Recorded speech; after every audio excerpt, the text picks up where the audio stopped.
Tēnā koutou katoa, everyone, and welcome back to Mucky Hope Productions. I'm your host, Mucky Hope, and oh my gosh, tonight is a great night. It's a very special Friday night here in New Zealand and in Australia because I am chatting to one of the greatest pre-merge flops of all time. Like, if you had to get like all the pre-merge flops across Australian Survivor history, like Rogue, Benny, Sneaky Steve, you know, like this man has jumped his way to number one. No one else in the whole world of Survivor could even come close to how much of a flop this pre-merger is. Everyone, please welcome. It is our great, wonderful, one of our greatest friends we have here. It is Purple Tez. How's it going, Tez? Hi, Mucky. Well, for starters, thank you for the amazing introduction. You know, I wouldn't expect any less. I mean, look, I must have done something right in order for you to get me on this podcast, right? Exactly. And to have people talking, whether it be good or bad, to remember Purple Tez. Well, Channel 10 was actually calling me, and they were like, "Mucky, like we've had enough of this guy. Honestly, like he keeps saying, does anyone want to have a deep dive with me? Anyone want to have a deep dive with me?" And I was like, "Okay, sure." Whatever. If I have to take this guy in. Mucky guys. Mucky said, I can get the bottom of the barrel because it's the bottom of the barrel podcast. I'm joking. Bottom of the barrel podcast. And he's like, Tez will be the one. And I accepted the call. Oh, awesome. Well, hey, if you're going to be shit and I'm shit, then two shits make a stew, right? So, right. Yeah. Anyways, we're here to chat with you, Tez. Oh my gosh, how exciting. For those that don't know, Tez and I, we met last year. This was last year in December on my birthday weekend, actually, to see the great, wonderful Lady Gaga. Straight up, like, how iconic was that concert, bro? I mean, such a good concert. And after, you know, you devour that pizza. You know, me and Mucky, we went, got pizza, and that's the first time we met. And I was trying to talk, and he was like, "Why isn't this guy shutting up?" He was trying to eat. But I mean, what a better place to meet at than after a Lady Gaga concert. I mean, exactly. Yeah, and I feel like our friendship has just blown up since then, you know, from just talking about the show before it's even started, during the show, and after the show. Like, now that the show's over, like, is our friendship completely done now, Tez? Yeah, I'm never going to speak to him again. Never speak to you again. Yeah. This is the last time Tez and I ever talking. This podcast, this is the one that Mucky will look back at me like, this is the last time I ever spoke to Tez Vlamis. Exactly. I'll have it in like the photo albums like along the wall one day, and I'll explain to my grandkids this was the last time I ever chatted with Tez. Hopefully. No, joking. No, that was a great night. Great concert. Amazing concert. Yeah, it really was. And yeah, how have you been, Tez? Obviously the season wrapped up officially like last week or week before. How are you feeling? The season's over, the press is over. Like, how are you feeling? Yeah, I mean, I'm not as the edit shows, I am not delusional, you know, but I'm glad the season is over. But I'm also sad because obviously it's a lifelong dream of mine to get on Survivor. Obviously it wasn't the lifelong dream of mine to kind of get shown what was shown, I guess. But I mean, I was on. A lot of people can't say that. Only 250 people in Australia have ever been on Australian Survivor, so I'm grateful for that. And of course I'm sad, but I'm also, you know, a little bit relieved just because it's like, it's mixed emotions, but like, that's what we're here to talk about tonight. Exactly. Well, Tez, I'll start off. Pre-season, I was getting annoyed. I was getting pissed off because every single person was saying that Tez is going to win this game, right? They were all up to the Tez hype train. Someone even said, Tez is going to be the fan favorite of the season. And I asked why.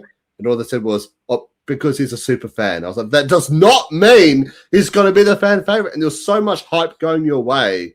Like, I was like, why am I not seeing it? Why am I not on the Tez train? And yeah, you've really truly have captured so many people's hearts being such a massive fan of like reality TV. And I guess going into it, you know, you get the phone call to say, hey, mate, you know, we want you on Survivor. How's that sort of feeling for you? Yeah, I mean, back to what you said first. I've been in the Survivor community since I was literally 12 years old. You know, I joined the Survivor Facebook group chat. I was on Twitter. I was in the Twitter streets. You know, I used to be the person tweeting about Simon should have done this, X should have done that. So there was so much fan love just because I wouldn't say I was like recognized, but people were definitely like, even my like some neutrals, like and some augurs were like, oh my God, is that Tez from the game that we played? And I'm like, yes. And so, I mean, there was a little bit, obviously there was a little bit of an expectation because, you know, I know the game. I've quote unquote, I mean, in the Tens bio, I've studied the game, but I mean, the love has been great, especially for what you guys saw. But no, I got the call, and obviously I've applied since I was 18. I'm 25 now. I've applied since I was 18 and got on when I was 24. And so I felt this year was the year. I don't know. I last year's video, I did it, and I just felt something. I was like, this is it's a great video. Years before that, I felt like, you know, even if I made it to like the Zoom stages, I was like, nah, it's not the year. But I just kept progressing, got the final phone call, and I was like, of course, I'm in.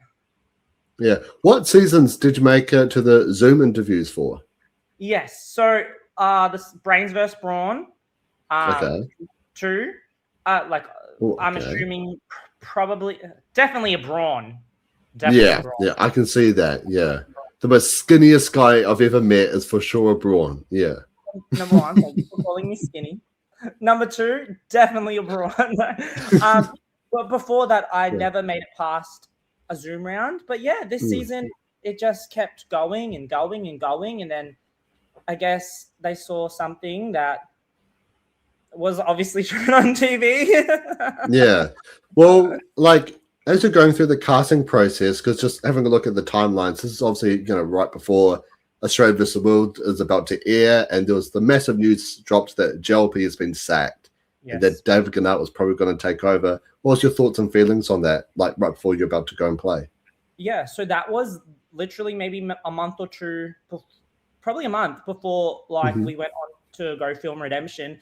And I loved JLP, watching him. Obviously, everybody loves JLP. But when the host changed, I was not on admittedly, I was not on the David train. When I watched him on All Stars and his first season, I wasn't the biggest David fan. Even when we did our pre-game interviews on the beach, they were like, "Who's your favorite player? Who's your least favorite player?" And I actually I knew he was on, but I said David was my least favorite player. I know, but oh gosh. Can I say he changed my mind completely? Like the way he's treated our cast, the way he's kept up with us, the way he, you know, messages us, the way he even hosted there, changed my. I've done and I'm very honest. I'm never if you see my Twitter, I live tweeted. I'm very honest, and I never shy away from an opinion, a usually good one. And I will say, David was the way he was on set. And even watching it, he was great. So it changed my mind completely. Yeah, obviously, during the time, I was like, no, not David. Yeah. Yeah. Well, I mean, I've always had the opinion of if someone was to replace JLP, right? David, in my mind, is the guy to do it. You know, he's one, at the time, the only full returning player season there ever has been in such a dominating fashion. He's got a great personality. He's very charismatic. I'm not sure really who else. Maybe Shani. But even then, I don't think Shani could host. I think she'd be a great person, like commentate on the sidelines, like a goggle box or something. But I don't think as a host of a show, I can't picture anyone else hosting the show. I mean, it would be so entertaining to watch. I have to give a big shout out to George. I mean, it would be so entertaining to watch that.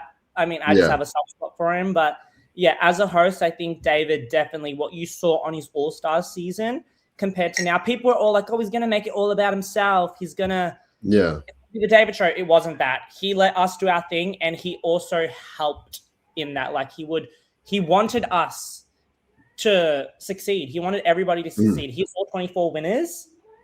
Yeah. And that's what he wanted to do. Yeah, and also coming into the game, there's a lot of rumors that there are going to be some returning players out there. What was your sort of thoughts on that? Okay, yes. So this is what the deep dive is for.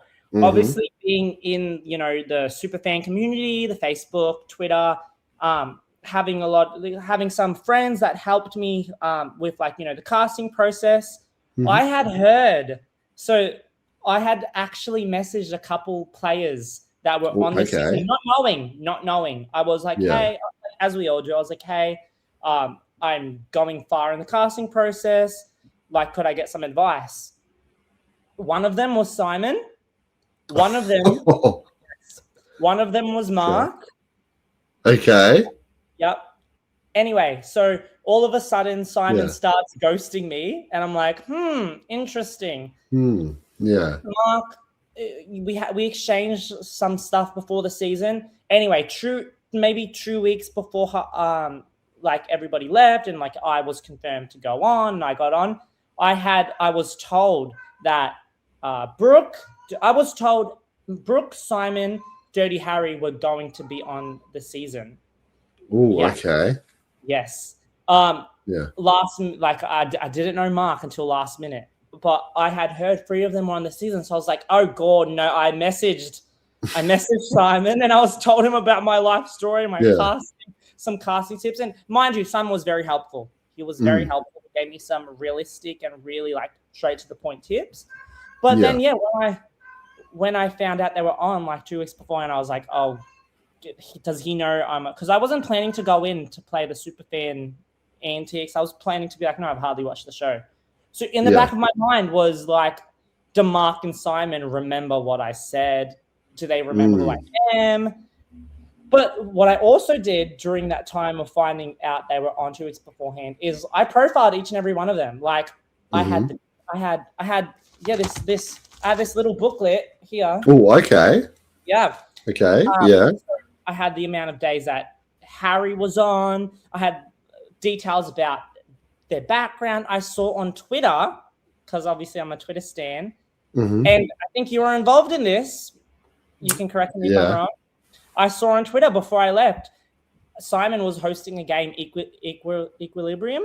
Yeah, Equilibrium, yeah. Yes. And I was like, before I left, I'm like, it makes sense. Simon and Harry are in a game, and they're going to be together in 2 weeks' time. And so I made sure I noted it. I knew absolutely everything. And I was like, okay, well, they're definitely going to be in alliance together. And then obviously post-season, Simon goes in his podcast and he's like, he hosted that game primarily for the fact to find out, to see if there was anybody that was on. And yeah. Yeah. Well, first of all, did you watch that game? I did not watch it. I didn't watch it. I watched it after. Oh, okay. I heard about it after, and I got it up, but no, I didn't watch it. No, because I missed it. But then when I was told that Simon and Harry were going to be on, I was like, oh, it makes sense why Simon did hosted that game. Yeah. I was going to ask, what did you think about my game? But never mind, you haven't seen it. So I guess nothing matters anymore. Heard about it. Yeah. Oh. All right. The deep dive's over. We're done. Well, did you go? Well, I'll be the host. Did you go? How did you go? Yeah, terrible. Really, really bad. But yeah, I guess, coming out on the island, you see Mark and Simon in person. What's sort of going through your mind actually seeing them in person, knowing that you've not necessarily pre-gamed, but you've had chats with them about the casting process? Yeah. Okay. So with Mark, I went in and I'm like, let me use the fact that I'm a fan and play to his ego. That with Mark, I saw him. I'm like, let me play to his ego. Let me say you should never have a method of going into the game, and you should never have a plan. I think it's better if it works authentically. Yeah. But when I saw him, I'm like, okay, let me use the fact that I've listened to his the deep dives he did last year for Brains vs. Brawn, and let me be like, I've listened to it. I even told him, I think it was on day one, that I respect gamers. I want a gamer to represent our season. So I was using the fact that I knew a lot about him and to kind of play to his ego.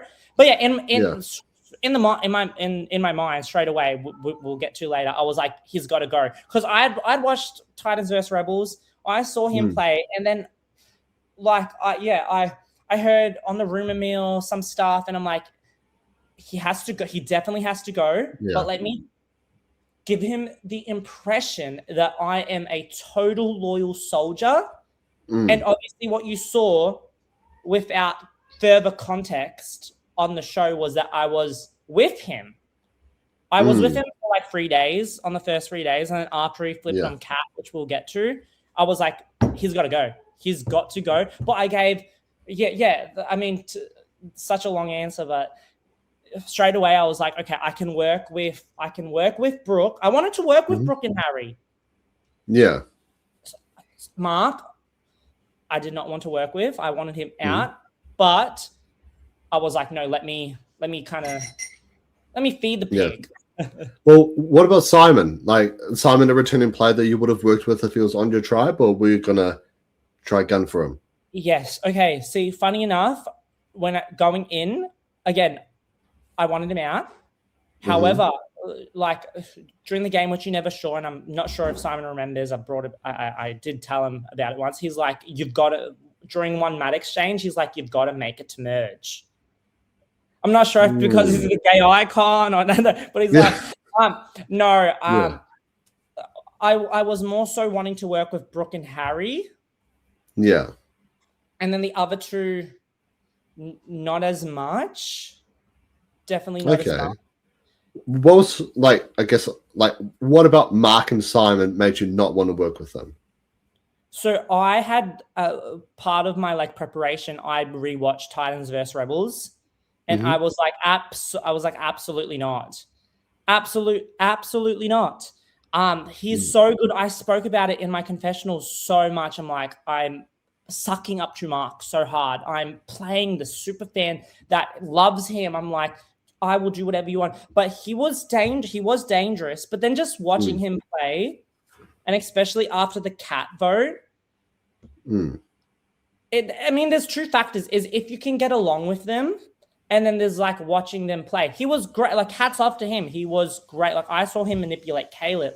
I saw him manipulate so many people. He thought he was manipulating me, but no, I just on a person, because you have to make a social connection first on a person-to-person level. I mean, yeah. It feels not much there? Not much there, no. Much there, yeah. Well, I guess let's start things off. So straight away, you see Cat, and obviously you've seen Traders New Zealand Season 2 is what you mentioned in the previous chat we did with Rich. How was it actually like seeing Cat on the island and chatting with her? Was it everything you kind of thought she would be, or was it any surprises? Yeah, well, as soon as I saw, sorry, my cat is meowing in the back. It's all good. So obviously I see Cat straight away, and I just watched the Traders New Zealand Season 2, and I was like, these are the two options. I can work with her, or I can like kind of rat her out. But I was a little starstruck, but not really. I enjoyed her on the Traders, and so and then within 15 minutes of the game, after our first challenge, we go off into the bush, and she's like, "What? You've clocked me?" And I'm like, "Yeah, I have." and so we talk about it, and then she goes to me. She goes, "Mark has been," because Mark in the show, it looks like Mark. They play it like Mark has clocked her when she goes. He clocked her from the day one. I remember him. He did a podcast on her season. Like he start, and she told me about that because she knew about that. But within the first when we went to the bush, she's like, Mark knows who I am. That's a problem. But Mark really wanted to work with her at the start. That's what she told me about. Work with her at the start. But she kind of wanted no part of that. And she told me in our first conversation, she goes, you and Mark are like the only two that know me. And she's like, I get your vibe. I love your vibe, but I don't want to work with him. And I'm like, okay, noted. Okay. So straight away within our first convo, she told me that. So I'm like, okay, there's no need to go run my mouth, say she had great reads, go. I was like, no, I can work with her. She's from Yeah. the start. She was like, yeah, clock and stuff. Yeah, well, what was your tribe dynamic at the start? Because obviously you see with the bounty tribe, they're very anti-returning from the jump, but it seemed like your tribe was actually quite happy and willing to work with the returning players. So how did that sort of all come to shape? Yeah. Okay. So our tribe dynamic at the very start, Blanche and Kat were quite close. Mm-hmm. You had Sally, Ben, very close at the start, and then Johnson was part of that group. So this is, the first couple of days. We didn't go to tribal until the second tribal council, but the dynamics were, it was, for me, it was very clear, especially since I did have Kat, and she was watching people like crazy. So me and Kat, the first night I slept between Kat and Blanche, and so when you see the corn chip cartel, when you see Caleb, when you see Donna, when you see Mark go off, Kat gets me up. She pokes me. I'm sleeping. I'm literally sleeping on her bum. I'm sleeping in the tent. We called it, me, Blanche, and Kat. We called it the cheese sandwich. I was the cheese, them two were the bread. Kat pokes me. She goes, them three are talking. She goes, day one, she's like, I noticed this. I mean, it's very clear. She's like, Mark and Faith, very close. Very, very close. Sally and Ben, very close. Sally, Ben, and Johnson, very close. Caleb, kind of just trying to, the first couple of days, float between the middle. And Kat was really great to have because her reads were phenomenal. And so, so at the start, I was like, so for me, I got what you didn't see in the edit. So obviously I got along with Brooke from day one. I was with Mark. Again, everything that I did was intentional. But then I had Blanche and Kat. Me and Ben didn't really, I'll get to that, but me and Ben didn't really have any game convos. But what you saw in the show with like Brooke, Mark, Faith, Keely, that was kind of their dynamic. But I was in that due to me and Brooke, because me and Brooke were there. What you didn't see, me and Brooke within, again, after the Cat convo, I went off with Brooke in the bush and we got along straight away. We made an alliance. It was called Jasmine and Aladdin. Then within like an hour of the game, we started looking for idols together. Like, straight away. But obviously we didn't, like, we lost. We won the first immunity challenge, so nothing really had to, to happen. Well, I was going to ask if you guys did lose the first challenge, because obviously we have the great moment between you and Don Roberts, my bad, where he's trying to make the shelter. He's sort of pissing everyone off. He has a go with you on how you're holding his hat. Like, do you think Don is maybe the first boot if you actually do go to tribal? Don was the facade vote. Don was because Mark and Don were very close. And for me, it was obvious. I did tell Johnson, I did tell Blanche, but Don was like the gimmick vote of, easy vote out. Johnson was going to be the first vote out. So, when we actually lose, it's meant to be a 6-3 split. So 6 on Johnson and 3 on Sally. Okay.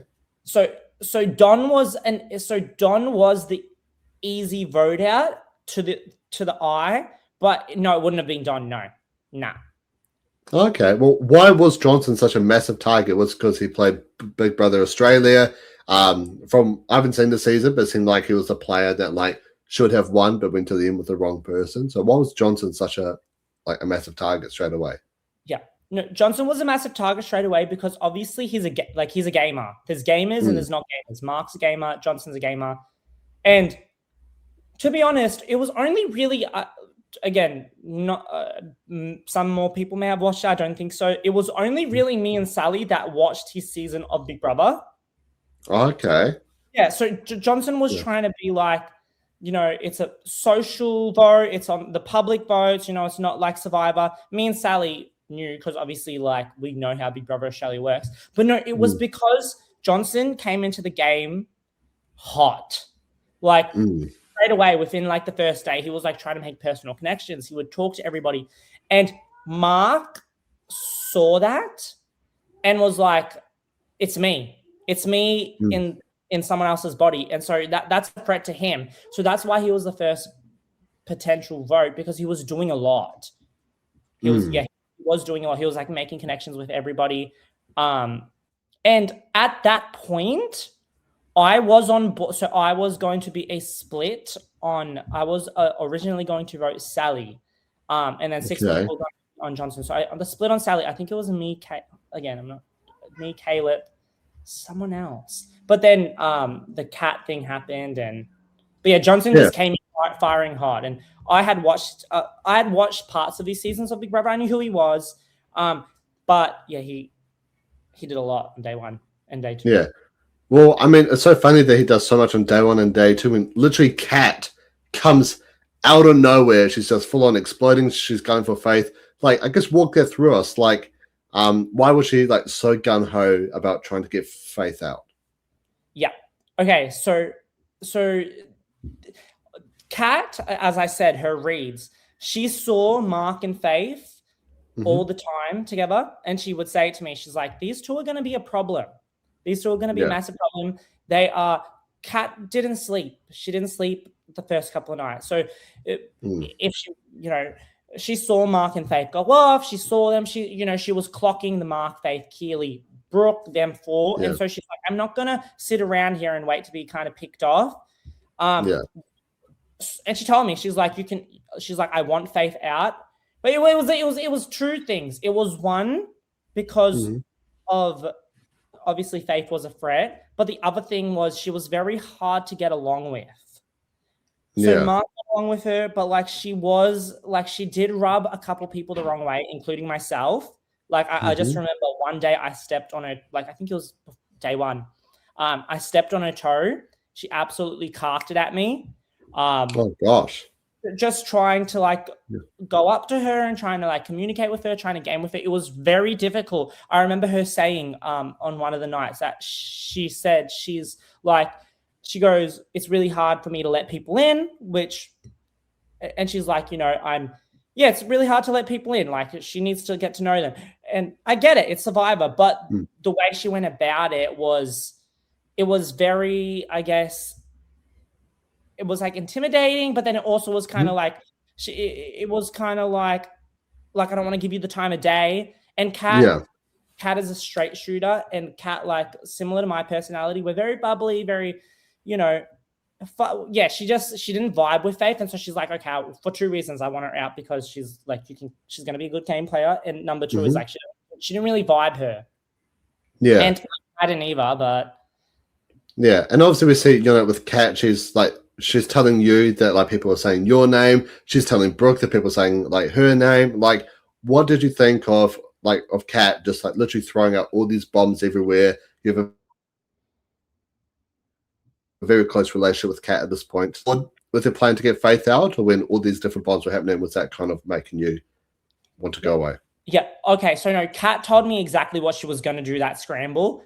She did want Faith out bad, really bad. But she's like, I'm just going to go spread some lies. Like I'm going to go lie. She's like, I'm going to say that. So Faith was targeting Sally.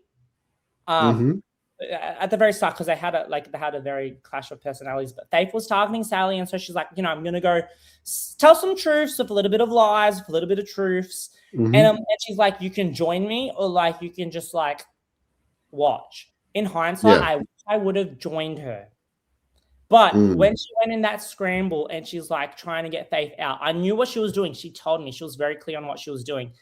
But she just did it in a sporadic, like it was very sporadic. It was very crazy because she was just there to have fun.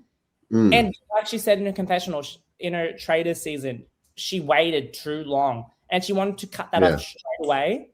But the Faith and Mark relationship went back. Yeah, it went back to the mat. Yeah. It went back. It went back to the mat.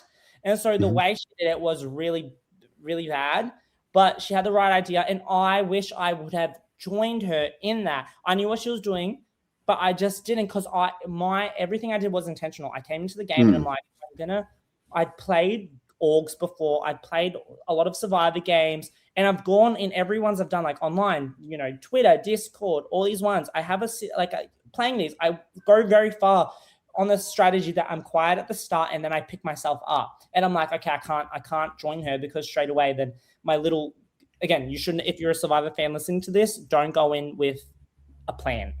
Play from the play hard from the start. But I was like, no, I have to be this meek person. I have to be quiet. I have to be shy.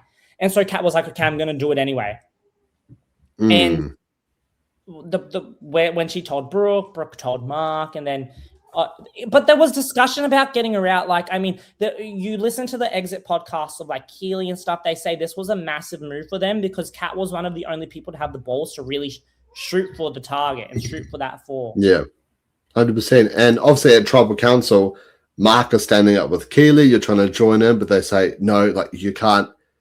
You're gonna have to wait. I kind of feel like your relationship with like Mark, Keely, and Faith from an outside perspective was always you trying to fit in, but they keep shoving you to the side. Would you say that that's kind of similar to what was actually going on? What you don't see is me and Keely, the first, like before that Tribal Council, we are extreme. So me and Keely, so I, on maybe like day 4, I see Mark is like, very prevalent factor in our tribe. So I walk to the end of the shelter and I sleep next to Mark and Keely. And so, me, Mark, and Keely are at the very end. So I want to listen to the conversations. Again, very intentional. But me and Keely got along like on the first 4 days. We were getting paired as a duo. You don't see it. People are pairing us as a duo because I'm braiding her hair for the challenges. We're talking about like our interests. We're very close the first 4 days. Like we got along a lot. But after the Cat, so not before that tribal, no. When I get up to ask Mark, it's for the fact that Cat was doing a lot and I wanted to go. I was pretending I'm like, oh, I'm so stressed. I need to find out what's happening. But I got up to find out what they were switching the vote to because I had a feeling that they were, because originally we went in there and it was Johnson. Johnson, you see in the edit, Johnson told me that he threw out my name. So when Kat was like, oh, you brought out Tez, Johnson told me that. I knew that. He pulled me aside and he's like, he told me everything. He's like, Ben has mentioned your name. I said, yeah, So it wasn't a shock. I was just like, again. But no, the reason I get up is because I want to find out if it's Kat or not. And then Mark like pulls Caleb, Don, and myself aside. He's like, guys, we need to vote Kat. What you don't see is Mark goes to me. He's like, Kat and Blanche were saying your name throughout the day. And that very moment, I go, you liar. Like in my head, I'm like, you absolute liar because these are the closest 2 people besides Brooke I'm close to. So I sit back down and I tell Kat, you don't see it. I tell Kat, I whisper her, and I'm like, you're getting voted out. What do I do? Do we do something? What she says to me, she whispers to me and she goes, kiddo, if you have to vote me out to be part of that alliance, just vote me out. Yeah. What a heroic moment, Kat falling on her sword for you, Tez. You're like her knoll. What you don't see is she actually stuck up for me against, I didn't want her to. She stuck up to me against like Ben in that tribal. But because she was so like, I guess she realized the Faith plan was not working. So she's like, okay, let's get it back on Johnson. But then I realized that she was doing way too much. The vote changes to her. And I'm like, this is like worst case scenario. And so, I sit back down and then she gets voted out. And then I have to pretend to Mark and be like, thank you so much, Mark. Like Ben was saying my name and you had to protect me. But like, I was like, that was the very, like at that moment, I'm like, he needs to go like bad. Yeah. Well, obviously there's a long wait before you guys go back to Tribal Council. What was a lot of the key moments that happened for your game, like within that way? Yeah. Okay. So obviously we don't go back to Tribal Council until the Johnson vote. So during that time, the 4 of Brooke, Keely, Mark, and Faith, they're really tight at this point. Yeah. There's also an anti-Mark train. So Johnson and Blanche were like anti-Mark. Really anti-Mark. So it was Johnson, Blanche, Ben-ish. Ben at that point was like what you see at Merge, Ben. It was not what you got at Baron Ben. Baron Ben was like, he was just learning. He didn't know. He also had mouth ulcers in his mouth, so he couldn't talk a lot. And so, during that period, Don, so in the middle was me and Caleb. I go to Caleb and I'm like, we're in the middle of like these two sides. And Caleb is ratting Blanche and Johnson out. He's like Johnson and Friends. But you never see me get mentioned in Johnson and Friends because I knew that when I was speaking to Caleb, anything that I would say to Caleb would go back to Mark. So anytime I'd speak to Caleb about Mark, I'd be like, yep, we got to work with him. And then I'd go back to Mark and be like, yeah, Caleb has said really good stuff about you, blah, blah, because I knew that fact check, right? Yeah. But my true intention during that time was Mark and that group, Mark and Faith particularly, I can't work with them. And then Blanche and Johnson would be like, okay, we have Don and we have Sally. And then Don would like go to me and be like, oh no, I like he to Blanche and Johnson, he'd be like, yep, we'll get Mark out, we'll get him out. And then they'd walk away and Don would be like, did you believe anything they said? Like, I'm not with them. And I'd be like, yeah, Don's not with them. So I'd be like, yeah, no, don't believe anything they say. So I was like, we don't have the numbers to do anything against that group. And then obviously the Johnson vote comes. And that's like another thing in itself that you see on TV where like, do you want to speak about it? Yeah, well, I mean, just one quick question before we do go to the Johnson vote. So obviously the numbers breaking down, it's Mark, Don, Caleb. There's three guys with Keely, Faith, and Brooke. So that's obviously the majority. And then it's like you're trying to work with Blanche, Johnson, Mr. Ben, Sally to go against majority. But was there any chance of you maybe pulling Brooke over to take out like a Faith or a Don, even a Caleb to try and weaken Mark's side, or was Brooke like all in on the Mark train? No. Okay, so here's the thing. So you don't see this in the edit, but me and Brooke are very close. So it's clear that we're on kind of separate sides. Again, I'm not sure Mark's perspective at that time, but when like Operation Snuff the Weasel happens, Brooke pretty much shuts Faith and Keely down straight away. She's like, no, Tez is with me. Tez is really loyal, blah, blah, blah. So I was kind of protecting Brooke from like the Blanche side. Anytime Brooke would come up, I'd be like, nah. And she was protecting me from that side. But we would have never like, at that time, she wouldn't have voted Faith. She wouldn't have voted Keely. She definitely wouldn't have voted Mark. They were every time day one. But it worked because you see Operation Snuff the Weasel, but that got shut down straight away because a large reason is because Brooke was not having it. So when Keely and Faith were like, Tez, Brooke goes, nah, not straight away. So you see like it's talked about, but not at all. Like, so I was protecting her from this side. She was protecting me from that side, but yeah. Was there any chance that Brooke would have handed you her idol if Snuff the Weasel was actually going ahead? We never spoke about it. She did tell me about her idol.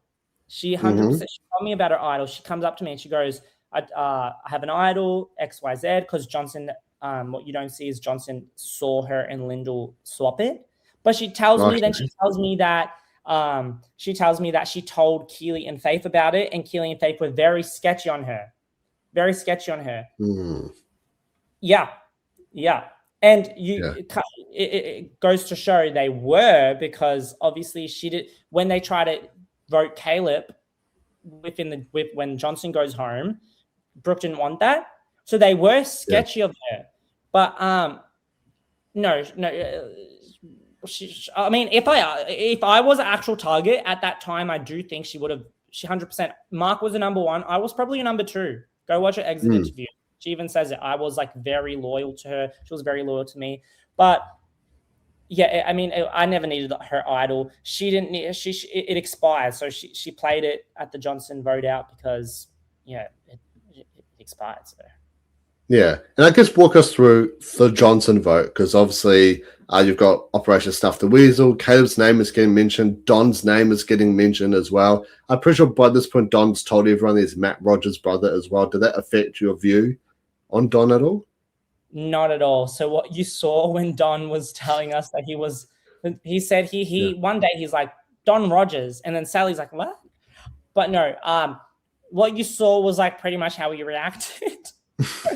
I mean, it was so funny because I'm the super fan. So Don was like, Tom was like, yeah, you know Matt Rogers. I'm like, yeah, Donnie, I love Matt. Like, I'm like, king icon, but no, it's in the face. Like, it was so funny. But Johnson vote. So Mark and Johnson were at it clearly. Yeah. But when Faith and Keely are like Mark, like, and they pull Sally and they're like Caleb or Tez. Sally and me were me and Sally were also really close. So she's like, I prefer Caleb. Sally comes up to me. You see this in the edit. Sally comes up to me and she's like, oh, we're like possibly thinking about voting Caleb. And then I didn't know Mark was not in on this. So in the edit, you see me go up to him and give him half-baked information because during that moment, I was like, oh, no, he doesn't know. So let me backtrack. But then that wasn't the stopping factor of voting Caleb. The stopping factor was, Brooke was never on board with that. Mark was like, Brooke obviously would have told Mark about, the Faith and Keely want to vote Caleb. So Brooke shut that down. Mark shut that down. And then Johnson, I told Johnson, I'm like, they're voting you. Like, I'm like, but I won't vote you because what you don't see again, me, Johnson, very close. Me, Johnson, and Blanche, we had a little trio towards the end of Johnson's days. And I tell Johnson, like, they're going to say Don, but they're voting you. So Johnson knew. And then, we get to tribal and you see the Johnson vote. I think it's 7-4. The 4 votes are me, Blanche, Caleb, and Ben. I turned to Caleb. I'm like, who are you voting out? He's like, yeah, I'm voting Johnson. And then just at that point, I was really over Mark. I was so over Mark. And I just told Johnson, I'm not going to vote you. Like, if you can try to rally up and muster the votes to stay, I won't vote. Like, I'm not going to vote you, but like, try. Like, I can't do it for you because still at that point, I'm not trying to make a facade. Again, if you go on Survivor for future fans, do it. Just even if it's do it. Like, I mean, that would have been a massive difference if Johnson was in the game rather than Mark. But I went in. I knew Johnson was getting voted out. If you rewatch it, you see us like look at each other. We keep staring at me. I'm like going Don. But at that point, Keely and Faith, I gave such a great impression that I was with Mark to them because I thought they were up Mark's ass. So I was like, if I say anything against Mark, they're going to run it back to him. I found out after the game, they were like, oh no, we don't want Tez that close to Mark. Like but that was, I found that out after the game because had I known that at the time, I would have been like, guys, Mark, brood him. But I thought that was so close to him that I was like, okay, I can't say shit and have to keep acting like I'm like really close with him. Was there any chance, obviously this is like massive tinfoil hat theory, on you trying to convince the majority to actually split their votes with this one, or were they just like never going to split? During when Johnson gets during the Johnson vote. Was there any chance of maybe convincing like maybe Caleb and Mark to throw a digger onto Don and try to see if you could get some sort of plurality working? See, it's so funny because during the time, Blanche, me, Johnson were like a lock. We're like, okay, we have 3 votes. We definitely have 3 votes. At that time, I knew that like Faith and Keely were trying to vote Caleb based on the fact that Sally had told me. But that plan, it looked like it got deaded. It got deaded straight away. And so we're at the water. Me, Don, Blanche, and Johnson, we're all talking about it. Then Blanche and Johnson leave, and Don is like, nah, I'm with Mark. And so there was never any like discussion of like, let's flip the vote, let's do this. Johnson was like, nah, we got to just do Don because it's probably something, because Don was pissing people off, so it probably could get the most action. But for my game, again, I regret this so much. I should have, because if I'm, again, you see quiet, if I had gone to bat really for Johnson, something probably could have happened. It probably could have. Yeah. But I was just like, I'm not willing to like sacrifice my position. And it was a mistake for me.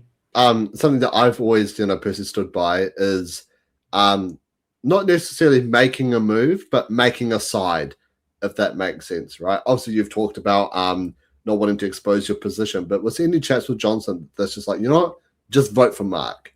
Like, start putting some heat and pressure on him. Was that ever a conversation you guys ever had?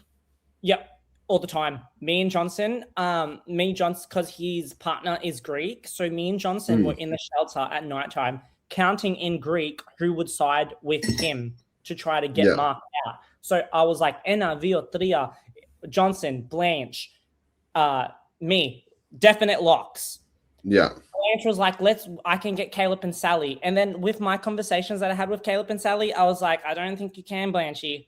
Like, I don't think you can. And then Johnson was like, I can get Don. And I'm like, because Don had the vision that I was close, because I gave a great impression that I was with Mark. So Don was very honest with me that he was definitely with Mark. And I'm like, Johnson, Don is not with you. So I knew that as bad as this is to say, even when Johnson was like speculating and talking about, I knew that he was done. Like, I was like, I want it to happen, but like, I know you can't get these numbers. Like, you absolutely cannot. Then I go from sleeping next to Mark and Keely. Again, as I said, me and Keely were quite close in the early days.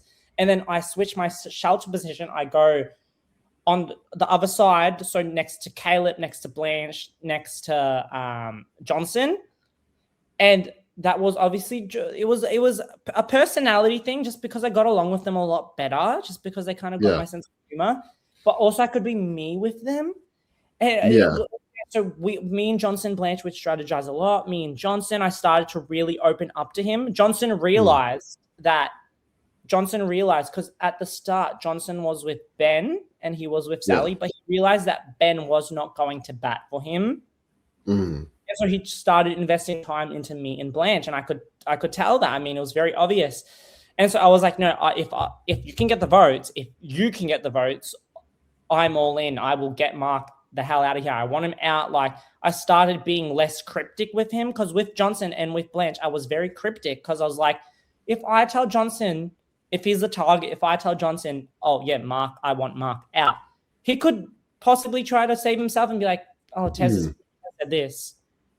But because I was very good at reading what was happening, I got credit to Keely. She's like, Operation Snuff the Weasel. Tez is very good at just coming and listening into information. I knew everything. I knew absolutely everything. I knew Johnson wouldn't stay and wasn't going to stay, but I wanted to work with him. And again, hindsight's 2020. If I'd go back, I would go to bat for him.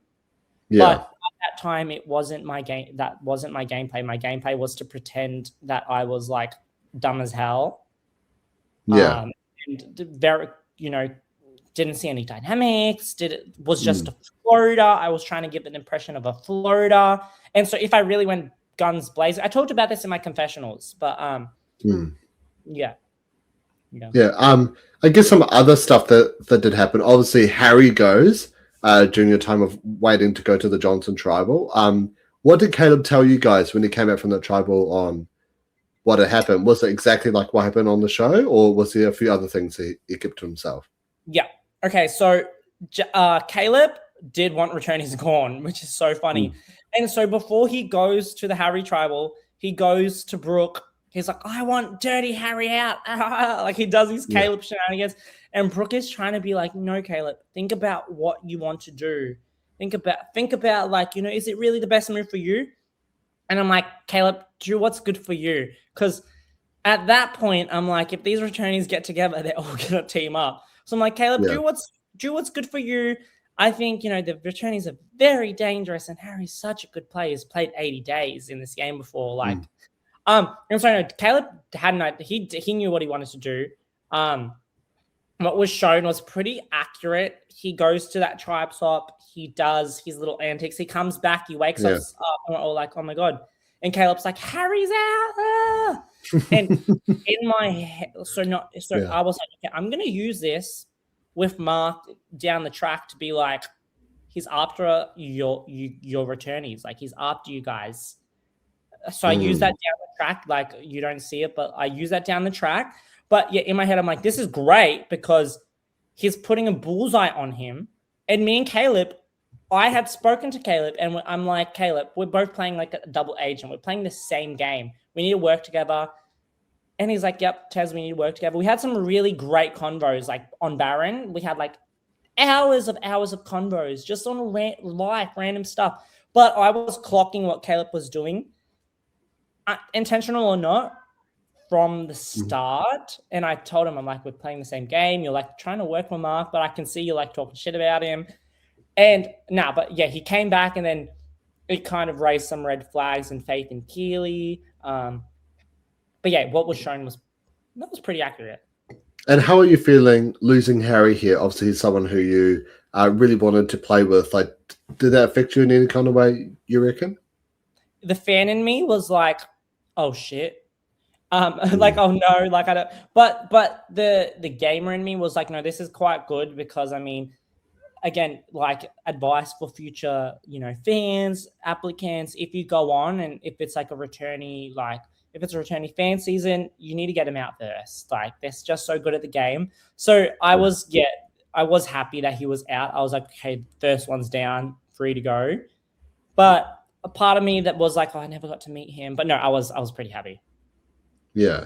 And what was the fallout like coming back from the Johnson vote? Any sort of special key moments that happened there? Yes. Okay. So as you see, I don't vote Johnson. I hold up my parchment and I say, I'm not a sheep. I won't do as I'm told. That's directed to Mark. So yeah, at that point, Mark was like, you see in one of his confessionals, he's like, if Tez is not bringing me half-baked information, what is he good for? And I knew Mark that was all I was good for with Mark because I was acting so dumb. I was acting like... This is what kills me. I was acting extremely dumb to like that side. Like on day one, I don't say I'm a lawyer. I don't say I have 4 degrees. I say I'm an events coordinator. And I'm like, I'm going in until merge. I'm going to just play a really like ditzy, like, unassuming person. And so I could tell Mark that was his impression of me. He's like, this guy's won't game. He'll just do what I want. Yeah. But I was like, great.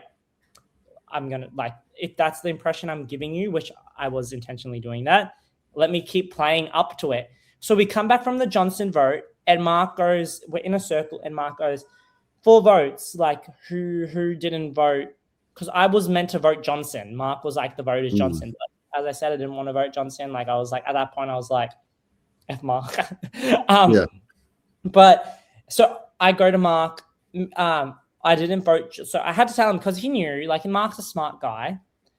I said I couldn't vote Johnson because just before Tribal Council, we went to Tribal Council. Johnson was like, if you vote for me, we've spoken about a Syrian and Greek background. You're here wearing a Greek jumper.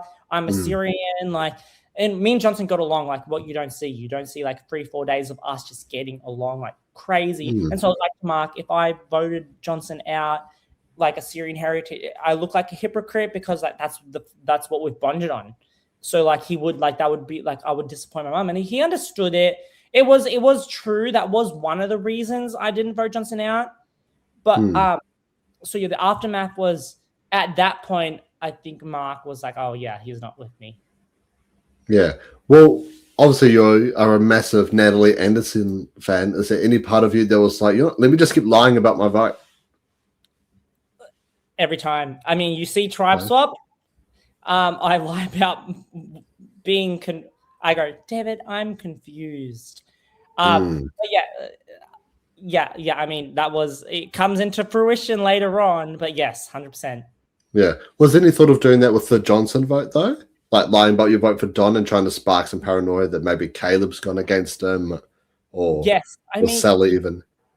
Yes, but I thought at that point Mark was like, oh, he doesn't know what he's doing. Like, he's just here to be here. And so I was like, even if I say, like, I would go off and I'd be like, I'm going to go look for an idol because I knew no one would take me seriously besides the people who actually knew my game. So, like, Blanche, Johnson. Like, I was giving Blanche, again, I lied about being a lawyer. I was giving Blanche family law advice on the island. And she was like, how do you know all this? I knew that if I owned up to it, I knew that would be like, yeah, whatever. Like, Yeah, like I would at some points I'd be like, what does this word mean? It was really, I mean, going back again, hindsight, I wouldn't do that because the impression I was giving, it came off like I was really good at acting, Mucky. I was really good at acting. Yeah. Who needs to go to a drama school? Just take lessons from Tez.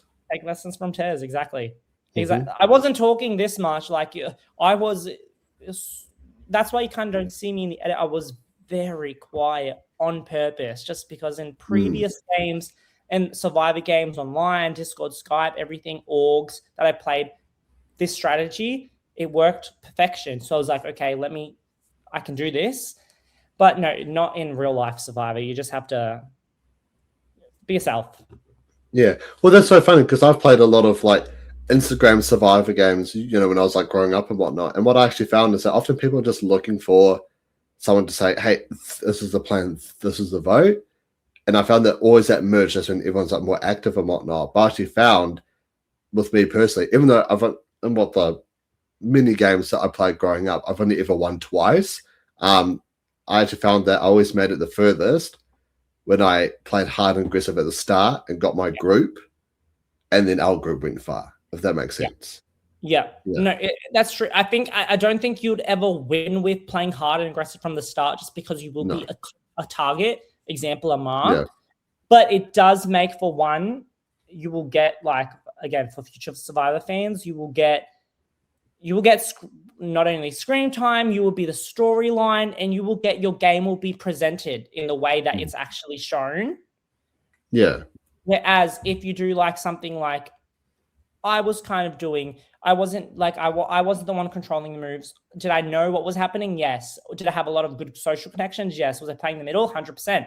But what will be shown is like who's making that vote, you know? Yeah. And that's why kind of, we spoke about it last week. That's why Rich wasn't shown as much, because was he playing a great social game?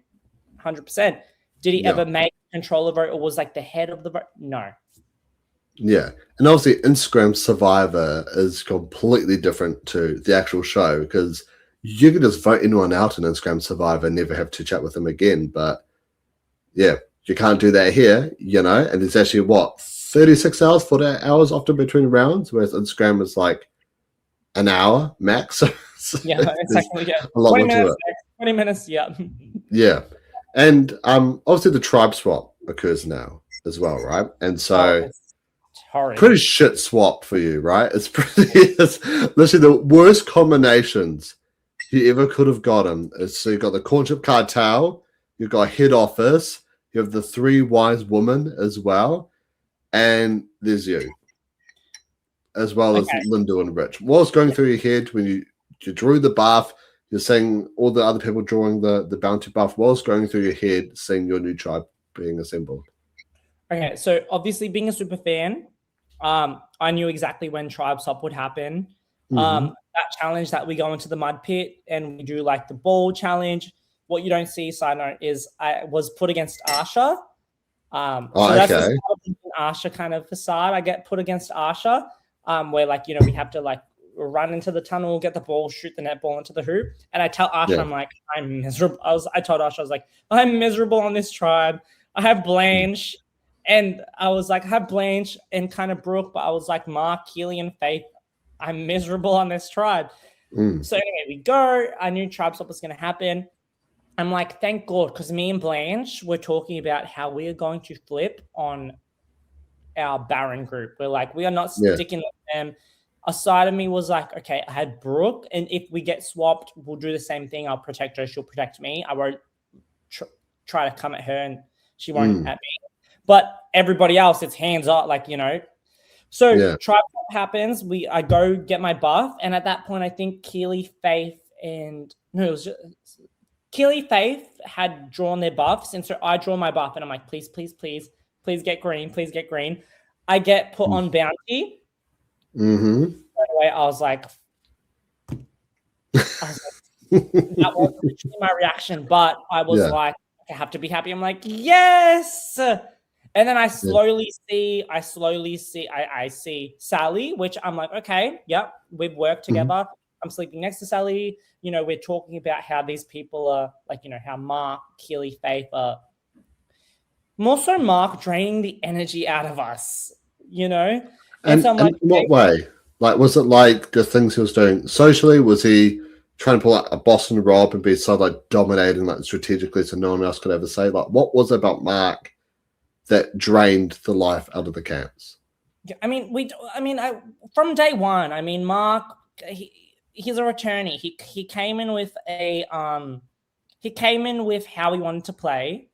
I mean, he's done this before, and then like, you know, like I'd have convos with him, and you know, obviously he has his women alliance, and then he talks about Valeria and Val, stuff like that. He was like, it was very, I guess, when you're returning, you come in with so much more knowledge, and you also have so much more like, okay, this will make TV, this will make like fan perception. If I work with this person, will the fans react good to it? And so we would have conversations about, like, that's a little bit shady tea, but I mean, this is what Mucky Productions is for. That's what we're all about. We're all about the tea. So, like, you know, cheers to tea.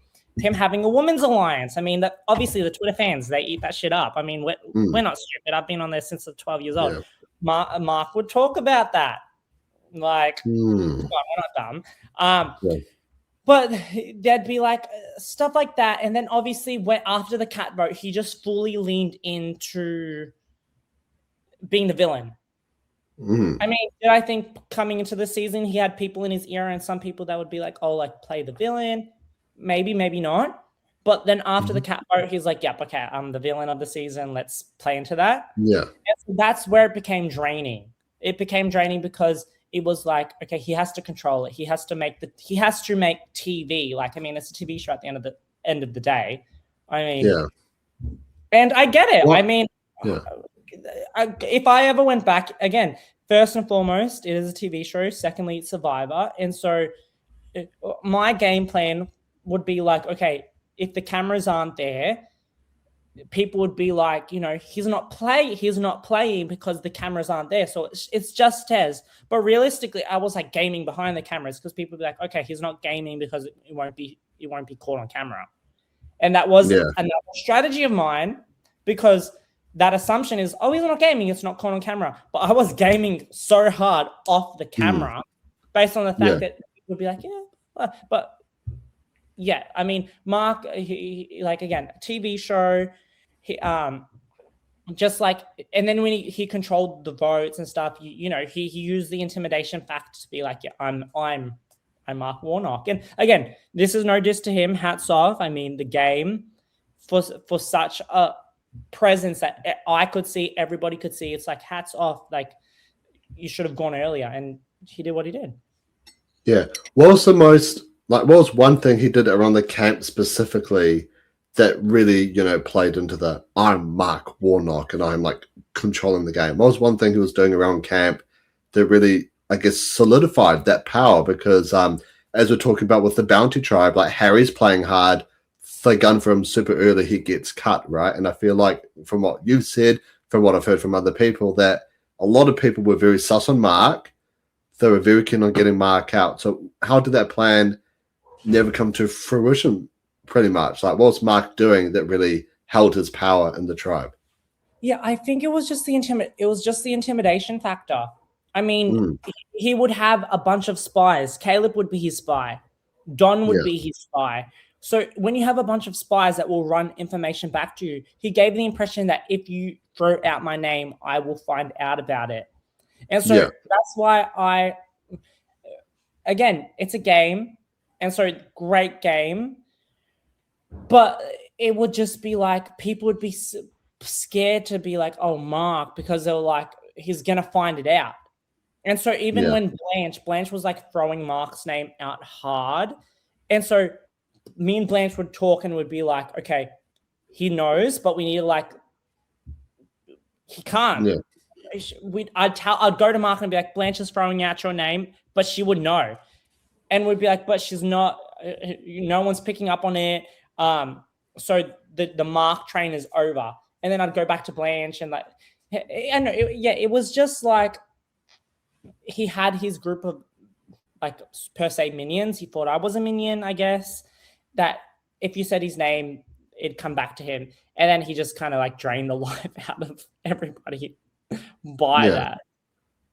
Well, what's your thoughts and feelings coming into the swap tribe? You know, you've got head office, Conchip Cartel, 3 wise women, and this is you, Rich, and Lyndall sort of as singles. Like, I guess break down for me. What's your like thoughts and feelings? Back to tribes. Yeah, back to the. I know we kind of backtracked, but I pull my buff. I'm like, God, I'm with Faith and Keely. I was like, Keely, okay, cute. I liked Keely. Keely, we got along quite. Again, as I said at the start, we got along really well. The first 4 days, we bonded like crazy. I braided her hair. I saw Faith, and I'm like. That's exactly how. Yeah. And then I get Lyndall. I'm like, I whispered her, and I'm like, okay. I'm like, girl, we can do something. Okay, excited. Don, I was like, okay, he's very close to Mark. Not good. Sally, I was close, very close with. I was like, good, but Sally's game plan was very like, please, whoever is in charge. And so I was like, okay. Then we get Mark, we get Faith, we get Keely. Am I missing anybody else? Caleb. So I was like, I am at the bottom. Blanche gets swapped to this new tribe, and we look at each other on this tribe mat, and I'm like, God help me. And she's like, yes, that's exactly what she's like. Yeah. I was like, because we were talking about just flipping on that core. And then obviously I see Brooke. Brooke is close with them. Brooke was like, stares at me across the mat. And then like even like mat chats, she's like, oh God, not good. But yeah, initial thoughts were I am, as I'd like to say it throughout the season, kaput. Yeah, that was my thoughts. I was like, I just spent how long with these people?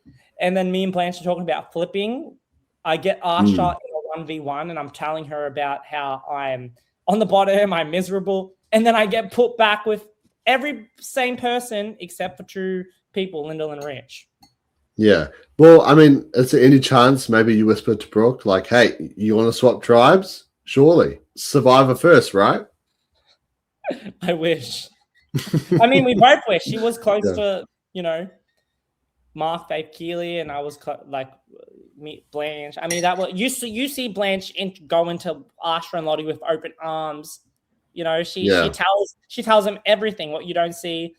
Even after she's like, I've had a terrible time on this. I have Tez on the other tribe. I have Sally. If we make merge, they're going to work with us. Mark, Keely, Faith, they will not. So like you see it like progress. You see like you don't see mat chats because there's a lot of mat chats where Arsha, Lottie, Cameron are like mouthing off to like Keely, Faith, and stuff. You never see that. But that was one because of Blanche, and 2 because of like the challenge where I'm holding up with Blanche in an endurance challenge for 30. It's like for 40 minutes. I'm like telling Arsha and Lottie everything about the core 3, but we'll get to that. Yeah, well, I mean, you guys who head straight to tribal. I mean, you guys head to almost every single tribal council up until your elimination. And what was going through your mind at the start? Because obviously it's Sally. She's like maybe cooking up a plan like with Don, and then Don snitches on Sally. So Sally's name is out there, and Keely comes up with a plan at tribal to take out Don. What's going through your mind during all these crazy moments? Okay, so what you don't see throughout that day is Keely wakes up, and the first target, so we get tribe swap, we lose. Obviously, they have Simon, they have Ben, they have Cameron, they have Jackson, they have all the athletes. And then we have me, we have Mark, we have Rich, and we have Don. Yeah. So Keely wakes up, she puts in the groundwork to get me out, right? So I'm supposed to go for 18th. Yeah. Keely was really trying to get me out. I heard it on the grapevine, and I was like, oh, God. And so I was like, okay, I started to throw out. So we lose the challenge, and I go down to the water, and I throw out Caleb's name, right? Okay. So the night before that, so tribe swap happens. The night before that, me and Caleb are sitting on the water. We're next to Mark and Faith, and Mark and Faith are talking, and me and Caleb are like, we're nothing on this tribe. Like, we got to work together. We're looking at the stars. He was like, Tez, what would you do with this money? And I was like, Caleb, what would you do with this money? And then we're like, okay, we got to get Faith out. Like, we're like, okay, we see what's happening. We got to get Faith out. But then it was 2-3 hours. Me and Caleb, Faith and Mark, we're just listening to their conversation, and we're like, what is Faith talking about? Like, we were just like, this girl has got to go. Like, but we lose the challenge. We go back, and I'm like, I see Caleb just back with Mark. And I'm like, even after our convo from yesterday, it doesn't matter. He's just, at this point, he's trying to appease Mark. So I hear Keely's trying to target me. And then Sally does her little facade where she like tries to target Mark. And then so the vote is from me to Sally. So Mark comes up to me. He goes, would you be keen on voting Sally? And I was close to Sally. That was besides Caleb, really. Sally was the other person's closest to me on the tribe swap. And I was like to Mark, maybe, like possibly. And he goes, okay, yeah, as quick as that. Okay. As quick as that. Yeah. And so the vote going in was meant to be, Mark and Don, Mark's trying to get, you see in the show, Mark's trying to get Sally out. Yeah. We go into tribal council. Caleb is unaware. He's voting me. You see, Caleb votes me. And then at the tribal council, Keely with the 3 wise women, you know, Sally she wasn't close. Like, they were close, but Sally's game was trying to like kiss Art. Like, she even said it was trying to kiss us. So Keely goes to me. She flips the vote from Sally, who was the vote out. And she's like, to me, she's like, vote Don. Don't tell Mark. Vote Don. And I'm like, okay. And at that point, I was like, let me try to get with Keely just because she's so smart and she's so good. So Mark is left out of that Don vote. Caleb votes me. Mark and Don vote Sally. And then the rest of us we vote Don. Yeah. And then we go back to tribal. We come back from tribal council, and Keely pulls me aside, and she's like, "Let me be real with you, Tez." She's like, "I actually tried to get you out today." And in my head, I'm like, "I can't work with this girl. Like, if she's trying to get me out, like." So she admitted, she's like, "I was trying to get you, but then it was a Sally vote, and then I changed the vote to Dawn." And so this is very, very long for a short answer question, but no, I love it. Yeah, it's great. I am curious though. So going into the tribal, the one that Don goes, before the Don whispering starts happening, what votes do you think you have going on Sally to save you? Because obviously Caleb ends up voting for you, for 3 wise women as well. Is Rich and Lyndall on your side to vote for Sally here? So Rich and Lyndall were trying to just save themselves. They were like, they come into a tribe with, they're the only 2. Mark tells them to vote Sally. Yeah. Mark tells Keely to vote. So Mark has pretty much be like, okay, vote Sally. I'm at that point, I was like, Sally or Caleb. That was my vote. I was like going between Sally and Caleb. Because I was trying to push Caleb that day. For 2 factors. 1, because I saw him playing the middle. 2, because I know that Keely and Faith were trying to like come after Mark's minions. And so if I got like Caleb out at that time, I'm like, okay, Mark is less powerful. Will they come off me? I can get with Keely. I'll get with Keely. Mark's less powerful. She'll be like, okay, he will go for other people. But no, going in there, I was either Sally or Caleb. But then what you don't see is Rich has like an idol clue, and he throws it into the fire, and he goes, I'm trusting you guys in this tribal.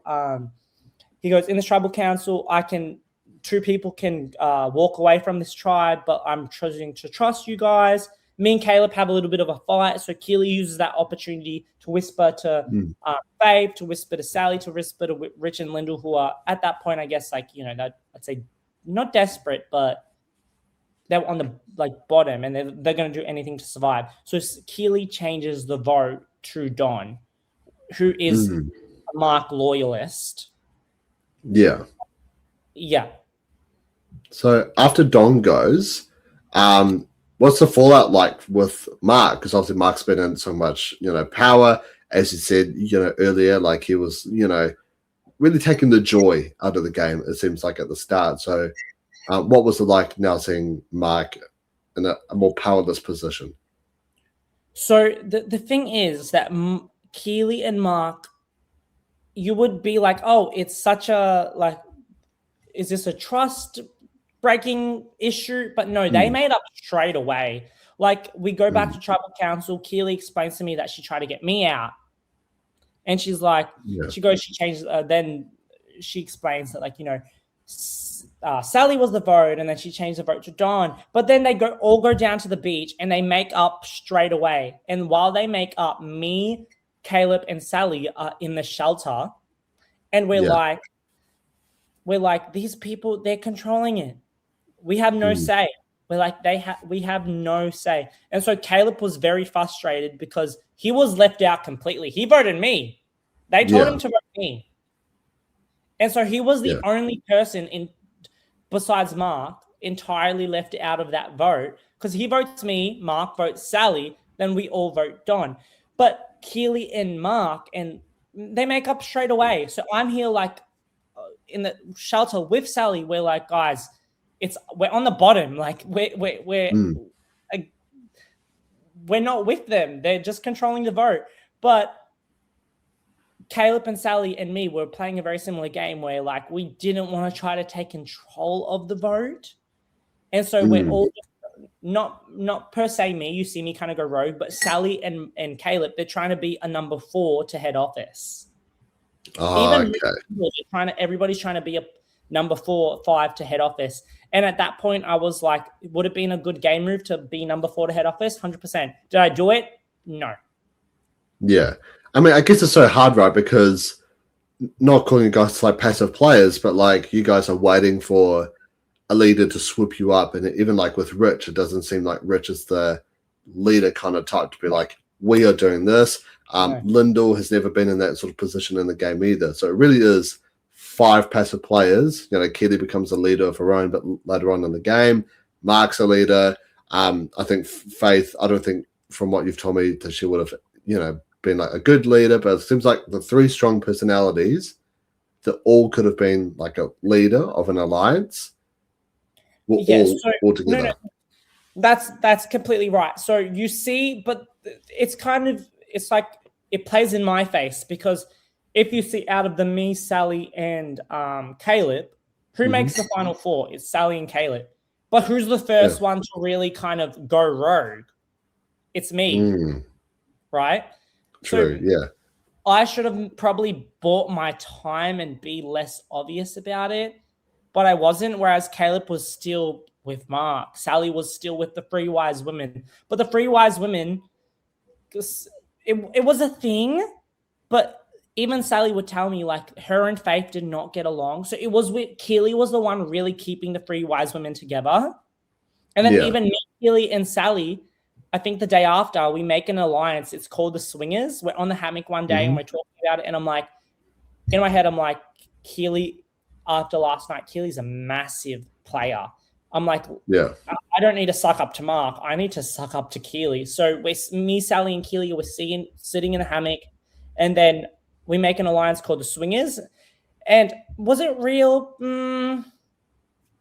But did I start sucking up to Keely and like start like gaming with Keely? 100%, because I was like, okay, Mark's not the power player, it's Keely. Yeah. But in the back of my mind as well, I'm like, no, I need Rich, Lyndall, and Caleb to flip on these, like to flip on everybody. But the same thing with Lyndall, Rich, Caleb, and Sally is, even though we outnumber them.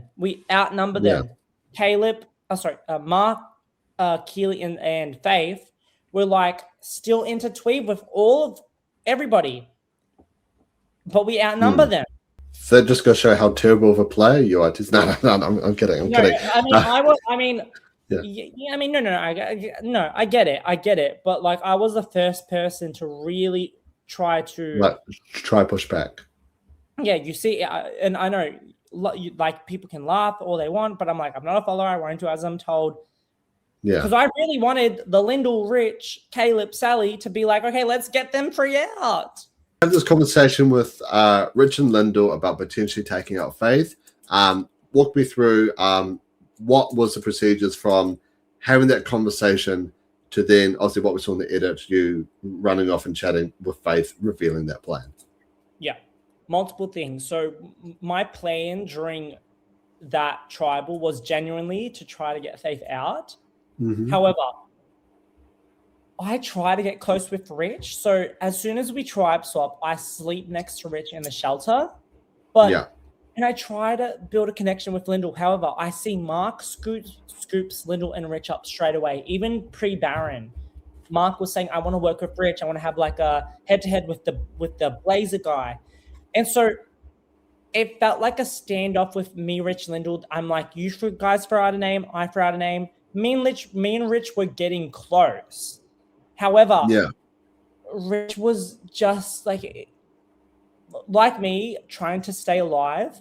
And so as soon as I throw out that name, I see Lyndall run into the bushes, and she's having a massive with Faith. She's having like, it lasts at least 10 minutes. They talk for 10 minutes. And I know that Faith and Lyndall are very close. They were sleeping next to each other in the shelter. So they were very, very close. And so I'm watching Lyndall, and I'm like, what is she? Straight after I say, let's get Faith out. And I'm like, why would you go in straight away to Faith? I'm like, there's two reasons. One, you're just talking to her, but two, you're like saying, Tez just said this. Yeah. And look, so in my head, I'm like, I need to do damage control, because I knew that Faith and Lyndall, you see that when Lyndall gets voted out, she votes me, right? So I was correct in assuming this. She votes me. I told her to vote Caleb that night. Like, we're around the fire, and I'm telling her and Rich, we got to vote. Let's vote Caleb. He's playing the middle. He's going to make it to the end. And so you see me and Rich vote Caleb. Lyndall, who does she vote? She votes me. So I had no trust in Lyndall. I had absolutely no trust in Lyndall. Did we get along? Yes. Was I trying to get Lyndall me? I say, let's go to Rocks. Let's get one more, Sally or Caleb, and we will go to Rocks. Like, But I see Lyndall go straight to Faith, and they're talking for like 10 minutes. And so I'm like, and they're close. So I was like, she's definitely said something. So then that's what you don't see. So then I go to Faith. That's not after you. That's when I go to Faith, and I'm like, look, I just threw out I said, it was very bad. I'm like. I was beating around the bush. I should have just said, I went to Lyndall and Rich. I said your name. Maybe I don't say it at all. But what the edit doesn't show is how close Lyndall was to Mark and Faye. So whatever I said, it wasn't sticking, because she was very close, and I saw it to Mark and Faith. And it shows in the vote where she votes me. Mark tells her the vote is Tez. Where she gets blindsided, the episode's all about me. She votes me. So it goes to show, I mean, I was right. Yeah. I mean, were there any chats with Sally and Caleb? Obviously, Sally, she's aware she's on the bottom. With Caleb, he's been completely blindsided on so many different levels by voting for you during the Don round. Was there any sort of chats on, hey, let's scoop up Rich and tried to make some kind of Rocks plan after you had the chat with Lyndall, or was it always they weren't going to budge? No. There was chats. There was chats between me, Caleb, and Sally. We'd sit in the shelter and would say, we're at the bounty bottom. We're the bounty bottom. Yeah. So there's Faith, Mark, and Keely. But then me and Sally were like so sketch on Caleb just because he was so close to Mark. And then me and Sally were close, but I knew she was trying to appease. She'd come back to me. She was trying to appease Keely and Faith. And so that's why I get voted out first out of all us three, because I'm the one most obvious about it. Yeah. Sally was really kissing their ass. Like Sally was, and she said that in an exit interview. Her game mode after she gets voted out, then she comes back from redemption, and she's like, no, these people got to go. But there was heaps of discussion. Me and Rich would have discussions. Me and Lyndall would have, like, me, Rich, Lyndall had discussions. Me, Sally, me, Caleb. But like head office, it wasn't because they were per se liked. It was because, you know, Caleb was with Mark, Sally was with Keely, Lyndall was with Faye. And then, so yeah, 100% was discussion, but they were never going to do it. But I was genuinely willing to do it. And that's why you see, after Lyndall gets voted out, she votes me. I told her to vote Caleb so we could, you know, what happens at tribal, we'll discuss it. But that's where you see like the I'm confused, David. But I wasn't really. Yeah. Well, we do see. I believe it's Keely. She comes up to you and she's like, "Hey, as of right now, you're voting for Caleb, but I'll tell you who to actually vote for at tribal." Okay. Obviously, being a super fan, you've played orgs before. You know, there's a load of shit, right? How they're treating you in the spot. Yeah. Yeah. So again, the day beforehand, me, Keely, Sally, this was after the Don vote where Keely admittedly says to me, you know, I tried to target you, but then we changed it to Don. So I sit Keely down and I'm like, this is just giving, again, backstory to the leader. I sit Keely down and I'm like, you're a power player. I'm going to need you in this game. What I'm doing to Mark is what I'm doing to you. Like, well, I need you as my new Mark. Like, I'm wearing my Greek Orthodox cross. I was like, I need you to get me through this game. Like, blah, blah, blah, blah. And so me and Keely actually, again, we're very close at the start, like first 4 or 5 days before the cat vote. We're talking a lot. We're like, again, it comes back to like a close relationship. However, I know she's not with me. Like, it's kind of just like a facade. She comes up, that what was shown was genuinely what happened. She comes up, she's like 5 minutes. She's like, I'm going to tell you before tribal council. And so then I go away in my IVs, like in my interviews, and I'm like, Mark had told me the vote was Lyndall, but so I kind of gathered that they were going to do a split just in case Lyndall had an idol. Like the edit shows, Lyndall has an idol. And so I was like, I want to go into my IV's confidence, like knowing what's going to happen, not being like, I'm just wait. Like, imagine if the Survivor gods are like, what's happening tonight? And I'm like, I'm waiting for Keely to tell me the plan. Yeah. That looks really lame. And so in my IVs, I'm like, I know the plan. They're trying to split it, but I'm not going to try to split it. So prior that day, I was like to Lyndall and Rich, like, let's vote Caleb, 3 of us on Caleb. And then they're like, yep, agree, Caleb. And then, so we get to tribal. They're all miming me. So Rich whispers, I have your back. Me and Rich are like, okay, we'll vote Caleb. I told Lyndall that day to vote Caleb, right? So 3 of us vote Caleb. They're all miming me. So you see just Mark miming me. Faith is miming me. Keely's miming me. They're like, Rich, vote Rich, because they want to do a free. And I was like, nah, it's not happening. I'm not going to do it. Like, me, Lyndall, and Rich are going to all put our free votes on Caleb. And then whoever out of Lyndall and Rich gets, it'll be a free. And then we can go from there. Yeah. But then, so I vote Caleb. Then Lyndall, she was very unassuming. She voted me, and then I was like, what am I gonna do? Yeah. Well, I mean, as you know, we kind of discussed when we did the deep chat with you and Rich. You are the first player to really throw out his name in a serious manner. You know, throw out Caleb's name, and you're the first player to actually like vote for him as well. Yeah, and he goes on to win the show. Exactly. I mean, it goes back to pre-Baron. I was like to Caleb because I saw him taking information from one side to the other. Then I'd see him saying, he was like, Ben has an idol, Johnson has an idol. And I would be in the conversations. Again, props to Keely. She would see me just listening. I'd be in so many conversations where I'd hear Caleb spin so much shit. Yeah. Like, I would just be in the background. I'd be like, in every conversation, I'm like, oh, damn, he's good. Like, Does he know what he's doing? I don't know. But is he like spinning a lot of shit, playing both sides? I'm like, he's doing what I'm doing. And so I was like, okay, there was multiple like things for me to try to like. Again, me and Caleb were very close. We were very close that night on the beach. Before I get voted out, we're sitting for 3 hours and we're talking about how we're on the bottom. We need to get Faith out because we both had a genuine. We didn't get along with Faith, but I knew that Faith and Keely wanted Caleb on me. I knew that Caleb was like trying to gun for Harry, so I tried to use like it was just survival mode. It was literally survival mode because I didn't see Sally. I never saw Sally flipping. I didn't see Rich. As much as I like would hope. I never saw Rich like us forming a group. I always saw that Sally was just trying to get by. Rich was just trying to get by. Linda was just trying to get by. I was the only one really like was willing to do it, And but again, that's bad on me. Maybe I should have been the person to wait because if I didn't wait, I could have been Sally and Caleb, top 4. Rich goes further. So maybe, I should have not been the person to kind of like shoot myself in the foot and say, no, F him. Yeah.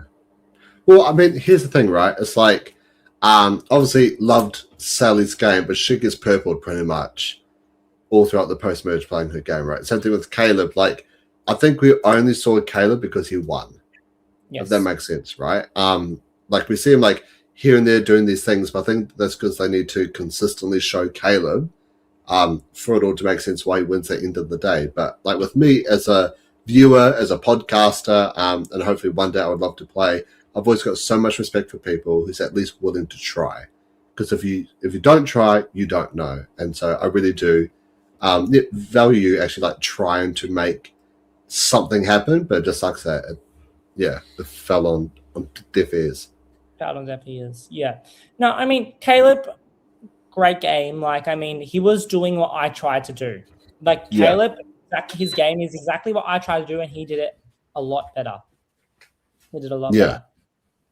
And what was the fallout like when you came back to the bounty camp? Obviously, everyone's telling you to vote for Rich. During the tribal, I believe that's where Mark tells everyone, oh my God, Tez is so useless. What was, not useless Australian survival facts, of course, but what was the, I guess, the vibe like coming back to camp and having to Natalie Anderson your way through? Yes, that's exactly where my mind went to. So during that tribal, it's so funny because you see us go back and Faith is like, you're blowing up the plan. There was a lot more that happened. She was like, you're blowing up the plan. You don't speak properly. You're giving away the plan. That was my intention because during that tribal, Lyndall turns to me and I'm trying to kind of give away the plan to Rich and Lyndall because Rich was left in the dark. Rich was left in the dark. He votes Caleb because he's genuinely left in the dark. Lyndall votes me because she's genuinely left in the dark. I'm not left in the dark. I know exactly what's happening. I know they're trying to mind me to vote Rich. I know that early in the day that they try to switch to Lyndall because Lyndall said to Mark, Lyndall was like, I'm just trying to skate by till merge. And so they're like, no, we're not going to have that. So I knew exactly what was happening. And so I'm trying to give, during that tribal, I'm trying to give prompts to Lyndall to like, hello, like, they're not with you, but I'm not trying to be so obvious about it. And Lyndall goes, mate, just do what you see it in the edit. She goes, mate, just do what you want to do. And I'm trying to be like, mate, girl, I'm trying to like get you to vote with Rich. Like that's what I said at the fireplace was the true vote. So she doesn't do that. She votes me. We go back and I'm like, damn. I knew she wasn't going to vote with me, but like there's a little bit of hope that you're like, okay. So we go back to camp and I'm like, okay, let me just, after this, again, Keely and me, we kind of repatched up. I was like sucking up. I was like swearing on my Greek cross. But I was like, let me just blow up everybody's kind of that side's game to kind of get to Lyndall and to get to Rich and to get to Caleb. But then them three saw it as, oh, he's a loose cannon. He's unpredictable. He doesn't know what to do. Like he's just going to give away our plans. And had I been with people who were like, nah, let's jump against them, it would have worked. But I was with, Sally, Caleb, and Rich weren't ready to do that. So it didn't my thing of exploding and like telling what the plan was to kind of signal to Caleb to all of them that they're kind of controlling it. It was like it shot me in the foot because after that, Caleb was the primary target. After that, I was like, yeah, get him out because he's unpredictable and he's going to blow up our plan. And during the tribal council, was there any part of you, I guess now looking back, obviously hindsight's 2020, of just being like, you know what, I'm probably up there with next to go. Let me just expose everything at tribal council. Like, was that ever an option going through your head with Lyndall and Rich? I'm just being like, no, Lyndall, you are the vote. Rich, you are the split. Let's go for one of them. Was that ever like a thought in your head? See, yes. And that's why it 100% was. But the thing where I went wrong is I tried to answer David. So I go to David. I'm like, I'm confused. I wasn't confused. I'm trying to give to that. Like, I'm trying to be like, no, I'm with you guys, but I don't know what you guys want me to do because it's your fault that you're not telling me. Yeah. In hindsight, I'm like, I should have just at tribal council told Lyndall directly. But Lyndall was, as I said, Lyndall was so close with Faith. She was so close with Mark. That's why they voted me. She had enough trust for them to vote me. And so, like, I was just trying to be discreet about it without blowing up my position. Because in my head, I'm like, just get to merge. Last another day. And yeah, Lyndall obviously voted me, and it did not pan out. It did not pan out. Well, yeah. Well, obviously coming into this challenge, it's like a paired twist where you can win individual immunity. Like, are you fully aware at this point that, like, if you don't win this, you're probably the next to go or one of two to go?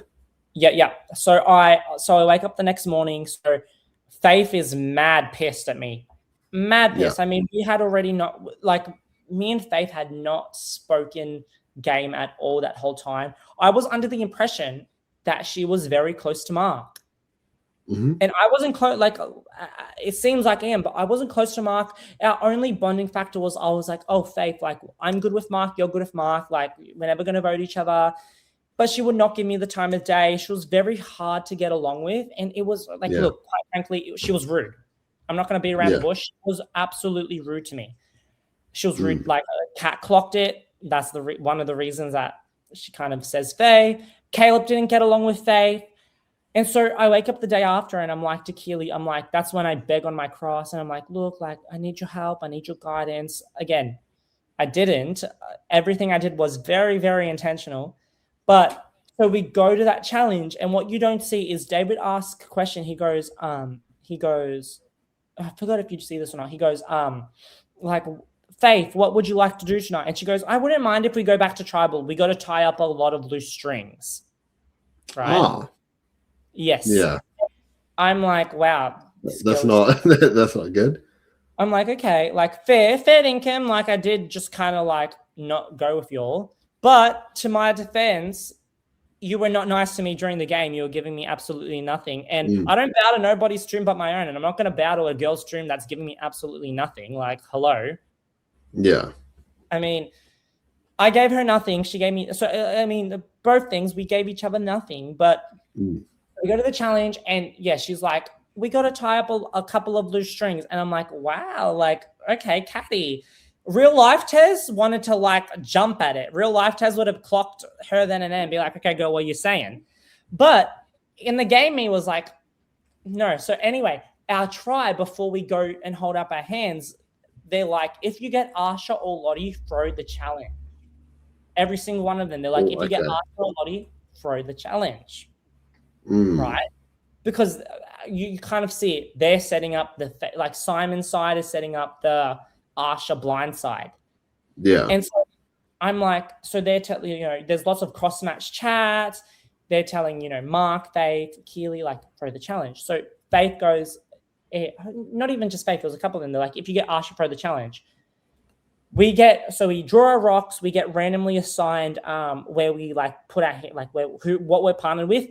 Coincidentally, I'm partnered with Blanche, my number one from that other tribe who's at Blast, who goes to that tribe and is like, Tez is with us. If we merge, he's with us. then we get put on the very, very end. And who's on the end? Asha and Lottie. Asha and Lottie. And so that challenge, you see like maybe one minute of me saying Keely, Mark, Faith are running it. I'm next to Asha and Lottie. Mind you, this isn't the first time I've spoken to Asha. Asha I spoke to at the ball challenge I mentioned before. Yeah. And I was like, it was like 2 minutes. I tried to give her a lot. That challenge where we were there for 40 minutes, you also see Caleb and Loz next to us, right? Yeah. So it kind of explains, that's how that relationship also sparks, because Caleb and Loz are next to each other in that ball challenge. Yeah. And me and Rachel listening. So I'm there with Asha and Lottie. They're telling me everything. I'm telling them everything. I'm telling them what has happened, our tribe dynamics, who's running it. And they're saying, we're trying to get out where this is what's happening. So I'm getting their whole tribe dynamics. They're giving me their tribe dynamics. Mm-hmm. And when they said, oh, we're targeting Brooke, I was like, oh, okay. Not good, but like, some ship. And so that whole time I've said to Asha, I was like, and Lottie, I'm like, that core group said, if we get any of you, throw the challenge because they're trying to get you out. So I tell Asha and Lottie, they're trying to get you out. Like I kind of pre-warned them. And then they were coaching me. They're like, win this challenge. You know, if we link up at merge, so I'm like really tainting that core alliance. And then I told them, like, if I don't win this tonight, I'm going home. And she's like, Tez, we got to win. We got to win. We got to win. And then we lose. And then what you don't see on the other trial. Oh, no, you do see it. Asha says in one of like the, it's actually shown in the episode. She goes, who do we have if we vote tonight? We have Tez. We have Rich. Yeah. Asha would have been, mind you, Asha would have been voted out had they actually thrown that challenge, because Asha tried to make Simon throw the fire challenge. Yeah. They tried to make him throw the fire challenge. Like, they're like, we got to save Rich, we got to save Tez. But poor Asha, like if she throws the challenge to save you and Rich, she goes. Obviously, she throws the challenge to actually try and help save Rich, and she ends up going into the next episode. I warned her. I warned her that they were after her. On that map, I was like, they're after you, because that our tribe chats were talking about how like Asha and Lottie duo, they're like the big duo, like tribe. So I was like to Asha, I was like, our tribe is after you, so be careful. And she's like, well, we're after Brooke. Jump ship with us, like. Yeah. And how was that moment as well when you're with your bestie, you're with your number one Blanche, and you guys drop the challenge? Like, how was that? Like, that feeling was going through your head? Were you like, that's I'm done? Or was, I guess, going through your head in that moment? It was heartbreaking, but there was two things that were like going through my mind. I was like, okay, this could be a joint tribal, or I knew that it would be a fire making. So I wasn't done yet. I was like, okay, it's probably me, but I'm not done yet, because both tribes are going to tribal. Could it be a fire making? Could they vote me and they vote someone from the other tribe and we both make fire? So I wasn't done, but I knew that it wasn't looking good. But I also had the most fun in that hour that I had in the last 3 days, because Asha and Lottie, here's the thing, and I keep it very, very real. And even like when it comes outside the game, the people I get along with inside the game and outside the game, it's because they give me something. They accept me. They give they platform you, like, you know. And Asha and Lottie, I know it's a game, but it went beyond the game. They were like, Tez, Blanche has told us about you. Like, we get along with you. Even the 40 minutes, we're just like talking about like, even like making Kim Kardashian like innuendos and stuff. And I'm like, oh no, these girls are my people. And Blanche was like, Asha and Lottie are like, so I just got along with them. And with like Faith and stuff, Faith was not opening to me. She was not like, it wasn't warm. It wasn't like that. And like, so obviously I dropped. I was like heartbroken, but I'm like, okay, there's still a chance. But that hour of the game was so fun, because Asha and Lottie were like, we value you. Blanche has told us about you. And I'm like, oh no, these girls are my girls. Like, these are the people I work with. And even like after the game, that relationship with Lottie and Asha has continued. Like, I'm obviously besties with Asha. And that's because we're just so loose, and it's like there's no judgment there, and it's not like we're like some other people. It's like it's not like that. It's like, would you get if you were like a Survivor fan in the community? Would you get along with like someone like you know what I mean? You and Usher, from the time I've spent with Usher as well, are so loving, so caring, so generous as well. And I haven't had much time with Lottie, but I definitely get that, because with some people there is like that open shut wall. It's like you try to give, they'll never accept, right? But I feel like every friendship relationship, there's a give and take relationship. You have times where you give to people, and then you have times where you take from people as well. So yeah, I definitely understand that. And I got that from Asha, like from every mat chat we had, from every like cross mat when we spoke. And it's just like, it's just like she gave me the time of day. And I'm like, okay, well, this girl is not, obviously it's a game. You're trying to build social connections. But I'm just like, okay, that's why you see Asha, Cam, Lottie, and Blanche, they all get along because they're all genuinely nice people outside the game. And it's like they're fun to be around. And unfortunately, I never got to be on that side where Blanche was like really saying Tez with us, and then they go back and Ash tells me after the game, she's like, oh no, we were like fully banking on you coming with us. And I was like, oh you head back to camp, and are you aware that like you're gonna be the vote the whole time, or what was the plan that you were trying to cook up to save yourself? Oh yeah, it is so obvious that I was going to be the plan. Like you see it in the episode. I actually try. Like you see me around the fire pit and Caleb giving me advice, which I obviously appreciate. I knew exactly what to do. I was still trying to play into the, I'm dumb. I can't, like, what do I do? Don't vote me. Why would you vote me? Like, I'm not a threat. But then I'm like, no, okay, I really need to change what I'm doing. And so I go to Faith and I'm like, can we have a convo? Like, because I know it's me and Rich, we're close at that point. We talk a lot. We're talking about stuff that happens. And me and Rich are like, okay, they're telling me you. They're telling you me. Yeah. Like, and so I go to Faith and I'm like, can we have a chat? And what she says to me directly is she goes, Tez, I'm going to go look for an idol. And I'm like, she's like, I haven't made my mind up. I'm going to look for an idol. No, that's exactly what she said. Play by play. She goes, she goes, Tez, she goes, I haven't made my mind up. I'm going to go look for an idol. And I was like, okay, like, okay. Yeah. And so that's what are you supposed to even do with that? It's like, oh, great.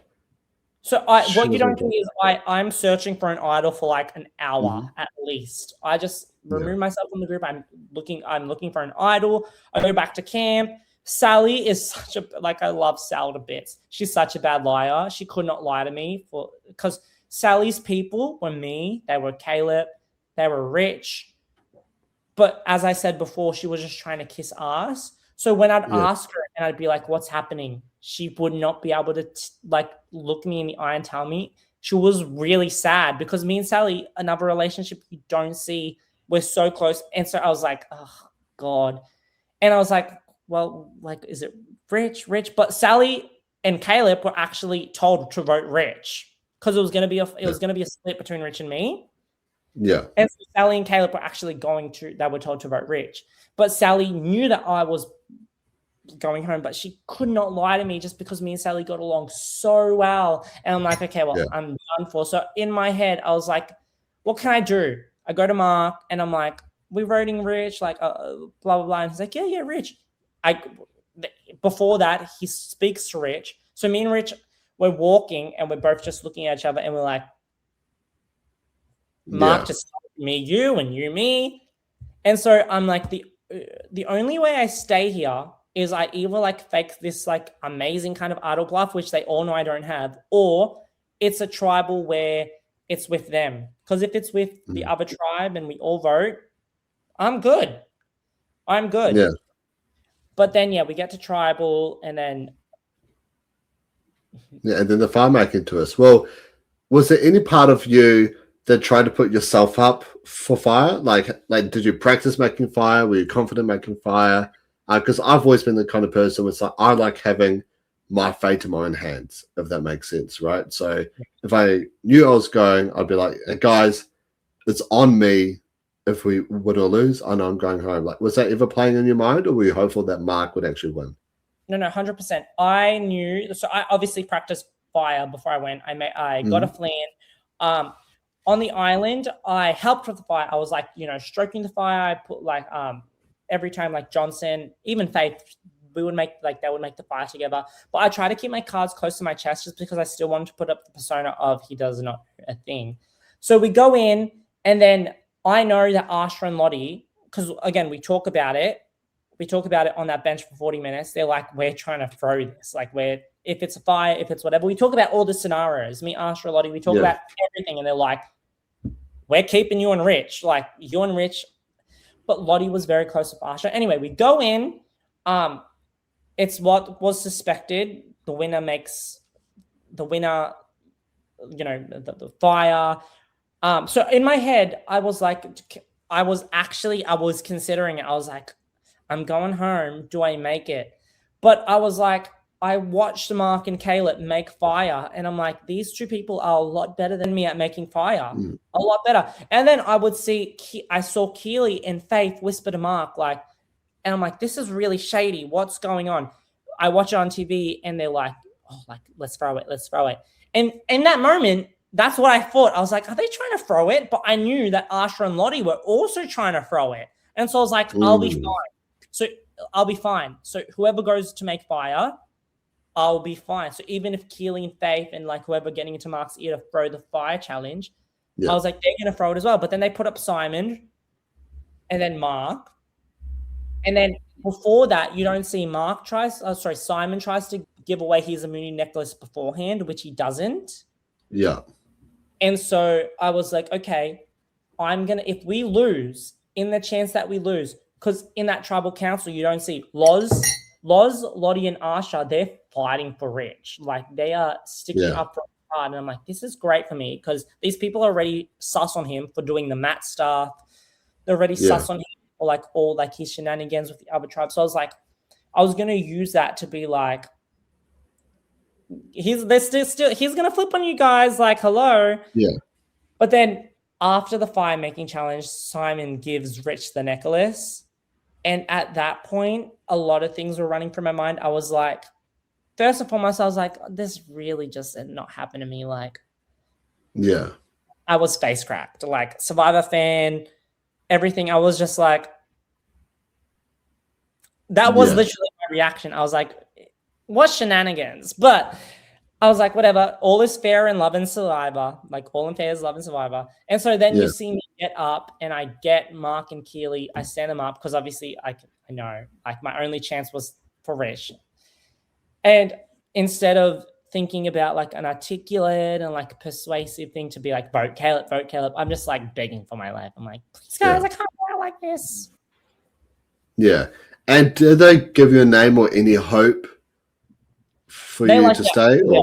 That is literally all they said. They're like, yep, we will. I sat back down, and it was very obvious. And don't worry, a lot of stuff went through my head. I'm like, do I fake an idol play?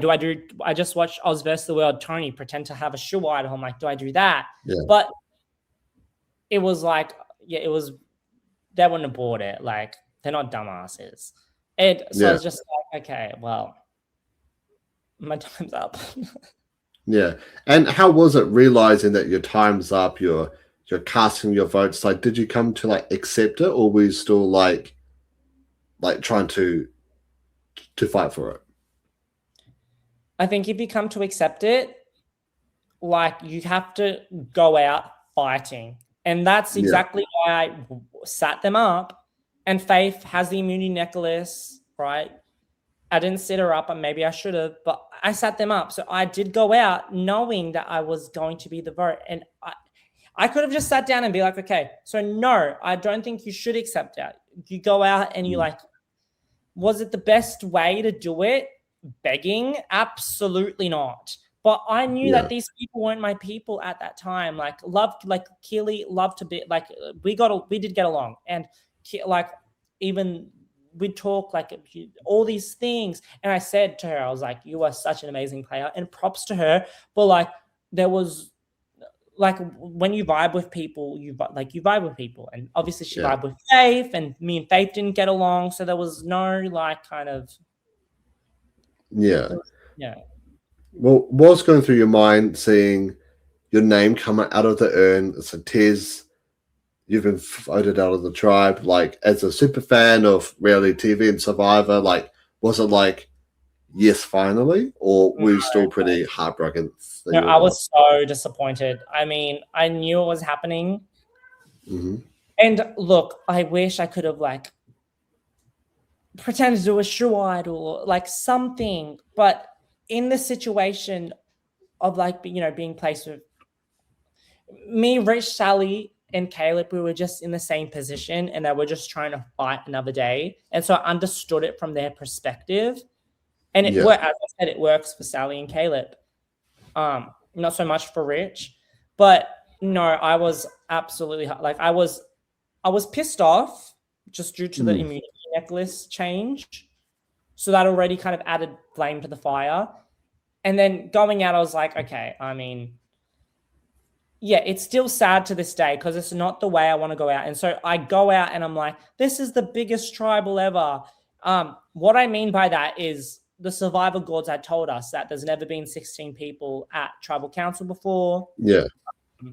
And so that's what because people I see online and they're like, oh, this is the biggest tribal. I know it's not the biggest tribal ever. I've watched every season. I know there's like big shenanigans that go on. I meant number wise. And so I was just trying to find like a graceful moment and a graceful go out and be like, good luck, y'all. In that moment where I was upset and kind of feeling some type of way about what had just happened. Yeah. Was there any part of you that just thought of just voting for Mark? Oh, 100%. It's just like an FU? Yeah. Yeah, 100%. Not so much Keely. I mean, I knew that she was a mastermind, and props to her. You go on and see, to the season, she's gone on some exit podcasts as well, and she's like, Tez was really good at listening to all these groups, and like she gave me some props, which I appreciate because like I recognize it there, and she she didn't target me for no reason. I mean, if I was just a dud, I wouldn't go on pre-merge. So she saw what I was doing. But no, I was like, let me just vote Mark. But I was like, no, I voted Caleb the tribe prior. And I'm like, maybe there's a little chance, very unlikely. But look, I don't regret it because guess who won the season? Exactly. And I was saying that to Mark. I was saying that to Faith down at the beach. I was like, he's very good player. He's targeting this, XYZ, So yeah. And how is it now? Obviously this is many months later. Super fan of reality TV, super fan of Survivor. You're pre-merge. Like, have you accepted it now that you're Tez, the pre-merger? Like, are you happy? Have you accepted it, or are you still pretty heartbroken by it? No. Okay. See, I'm definitely accepted it. I mean, I accepted it as soon as I got out, but and obviously like what got shown is not ideally what I would want. I mean, what I've explained in our deep dive is like, Johnson, the Blanche, then with Brooke, none of that got shown. But what I find solace in is that just purely based on the fact that, because we know Australian Survivor people, they love fans of the show. They love people who watch, apply, and like want to go on. So just purely based on that fact, I've received so much love.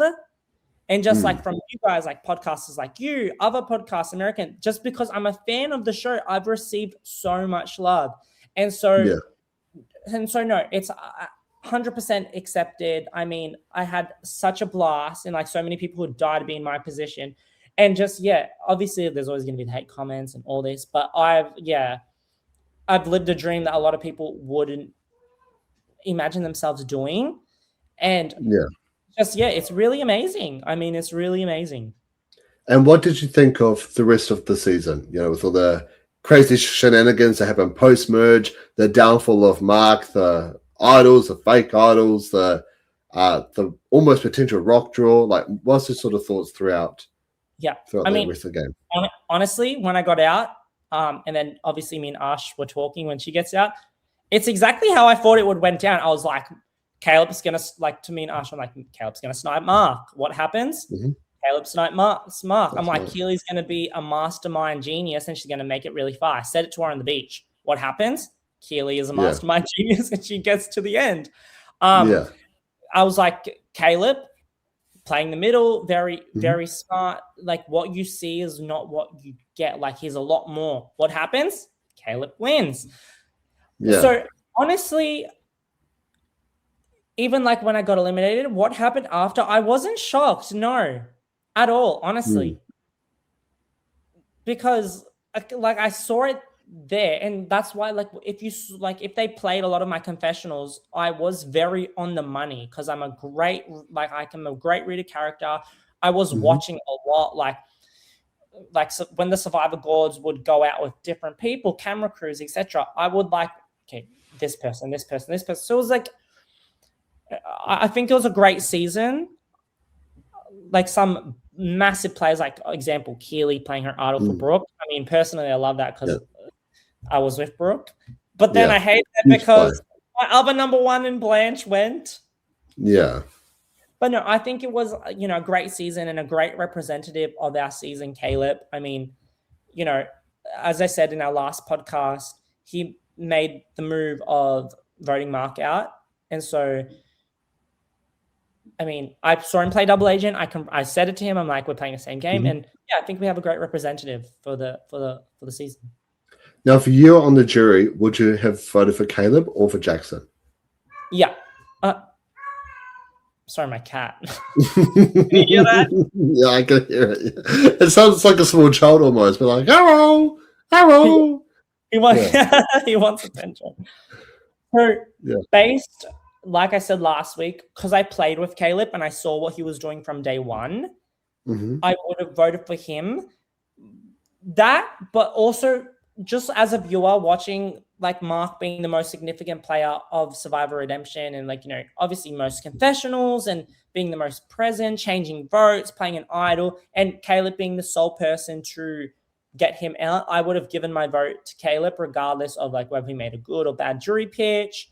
All respect to Jackson. But I would have, as a viewer, one thing about me is I could hate you.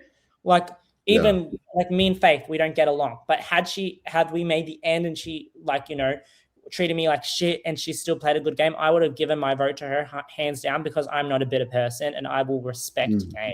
And again, that's why I'm like, hats off to you, girl, because you also played a boss ass game. We may not get along, but game respects game. Yeah. And a small game I want to play with you, Tez, because something we've very heavily bonded over since meeting each other last year is our love for Lord of the Rings. And I would love for you to to go through your cast and name them a Lord of the Rings character. Like, who's the Gandalf? Who's Sauron? Who's Frodo? Okay, Sauron is definitely Mark. Sauron is definitely Mark. Yes. Gandalf? Okay. I would say Gandalf is Brooke. Okay. Gandalf is Brooke. I think Legolas would probably be... I'd say Caleb. I can see that. I see that. I think... Smeagol. Who would be Smeagol? Gollum. Well, that's who I was originally going to choose as Mark. Was Gollum, and I was going to have Keely as the One Ring. I can see Keely as that. Yeah. There's so many characters. Oh my god. Yeah. Who is myself as? It's a great question. Wow. I say maybe like a Pippin or Mary, maybe. I can see Pippin or Mary, 100%. Yeah, I can see you and Blanche being Pippin and Mary. Like I can see Blanche there too. Thank God they didn't air any of our conversations because they were R-rated. Oh no. Well, maybe that's why you guys didn't get any screen time together. They're all bloody. Tess, this is a show for children in the eyes of Jeff Probst. All right, so this is made for children. Yeah, you can't have R-rated chats, mate. Oh no, me and Blanche would stay up until we'd wake up at 2 a.m., go down to the beach and talk about very bad things, which thank God they did not make me edit because Who's Aragon? Wow, that's a hero. Okay. Who's the hero? I don't know. That's a Arshan. Yeah, yeah. Well, my natural instinct is actually Simon. Simon. Okay. You agree? No. Well, who would you have as Simon? Oh, I thought of another good pick. I don't know who would have a Yeah. Simon. He doesn't really fit into. I've got another one. Lottie Oh, Lottie would be as Aragon. Yeah, yeah. Oh my god, yes. Yes. Yeah. Yes. Who's Samwise? Samwise Gamgee. Samwise Gamgee. Probably Sally. Honestly, I'd say Sally. I could You see reckon Sally. Sally? 100%. She's along like the best friend's journey. 100%. Yes. Sally kept them And if- together. Yeah. Like never. Yeah, Sally kept them. What you don't see, Sally was very like anti-returnees, but she kept everybody together. But like, was it like a Frodo type situation? No. Well, who was Frodo? You need to stop asking me difficult questions. Wait, let me do my Survivor bit. You always ask me the hardest questions, David. Yeah. Oh, are you so confused, Tez? Are you so confused? I'm confused. Yeah. No, but who would be the Frodo of your season? Look, probably Caleb as well. Probably Caleb. So he's Legolas and Frodo. Yeah. Yeah. And last but not least, who's Gimli? Oh, The comic Gimli. relief. Don Rogers. I can see Don being Gimli. Don Rogers. Donnie Roberts. Yep. Yeah. Oh, awesome. Yeah, I could see Don easily being a Gimli. You know, probably the best comic relief that we had from the TV sides. Yeah, he's an icon. And I guess another question for you, obviously, because when we first met, it was straight after Lady Gaga. Which Lady Gaga song would you use to best describe your experience on This is so funny. Which Lady Gaga song would you use that best describes your experience on the island? Okay, 2. Number 1 is So Happy I Could Die. Oh, I love that. I was actually listening to that earlier today. Yep, So Happy I Could Die. Mm-hmm. And then another one would be Starstruck. Oh, okay. Starstruck, baby, don't you put my heart up. I'm so because I'm just on the island. Yeah, and I guess any final thoughts, Tez, on your game? Like, you finally made it to survive it. You've played it. Obviously, it was a disappointing run. You didn't get that good of an edit, but like, what have you got as reflection? Yeah, I mean, the reflection on it is obviously like Survivor Redemption. Did I find redemption? Absolutely not. Like, quickly, sub question. Sorry to interrupt. Going into the season, it's redemption. What was your personal redemption for yourself? What is something that you're hoping to find within yourself? Like, I guess it doesn't have to be what you're trying to advertise yourself as, but like, what was some personal redemption you're hoping to find on the island? Yeah. Okay. So my personal redemption is I am just like my personality type. You know, I am very underestimated just by the way I speak, look, you know, very skinny, very, you know, a little bit flamboyant. And so no one ever takes me, I say this in my confessionals, no one ever takes me like seriously. But then when you find out like who I am, like what I've done, you know, I hate to brag. I'm not bragging, but like, you know, I did my master's in law. I did my honors in law. I did a law degree. Like, I'm a very smart person that is very underestimated and has just been underestimated just by the way I act, the way I looked, how skinny I am, you know, being flamboyant. And so going on there, I was trying to prove that like I'm more than that. And yeah, did I find my redemption? Absolutely not. I mean, but after the season, getting so much love and like I have some people like messaging me being like, you were so funny. You like, we loved your personality from what we saw. I mean, that definitely makes up for it. So yeah, did I find redemption? Absolutely not. But do I have solace in knowing that like so many fans too were like, I would be you on that island, like from what was shown, being like, I just know. So yeah, I mean. Yeah. I mean, it's one of those things where it's like, you know, when we all think about playing Survivor, we all imagine that we're like the Davids, the Lukes, the Tonys, the Parvatis, you know, the Cerise, the strategic mastermind. But then it's like dream versus reality, you know, and reality, we're all like you know, we're all like, I guess, like super fanning hard, you know, like a little bit starstruck with some of the players there, but also like it's a lot harder to make moves actually happen. Like even throughout this deep dive, I've said, why can't you just like just band together and vote Mark out? But there's so much at play trying to convince other people their positions, whatnot. It's actually a lot harder than what I think anyone else could actually imagine. Yeah, it is a lot harder than like what you could imagine, but like it definitely could have happened, and like everything I did on there was very, very intentional. Again, my cat he wants to make a star appearance. Obviously being part of the world, being part, like, you know, the Twitter orgs, the Discord orgs, it is very similar. It is very similar.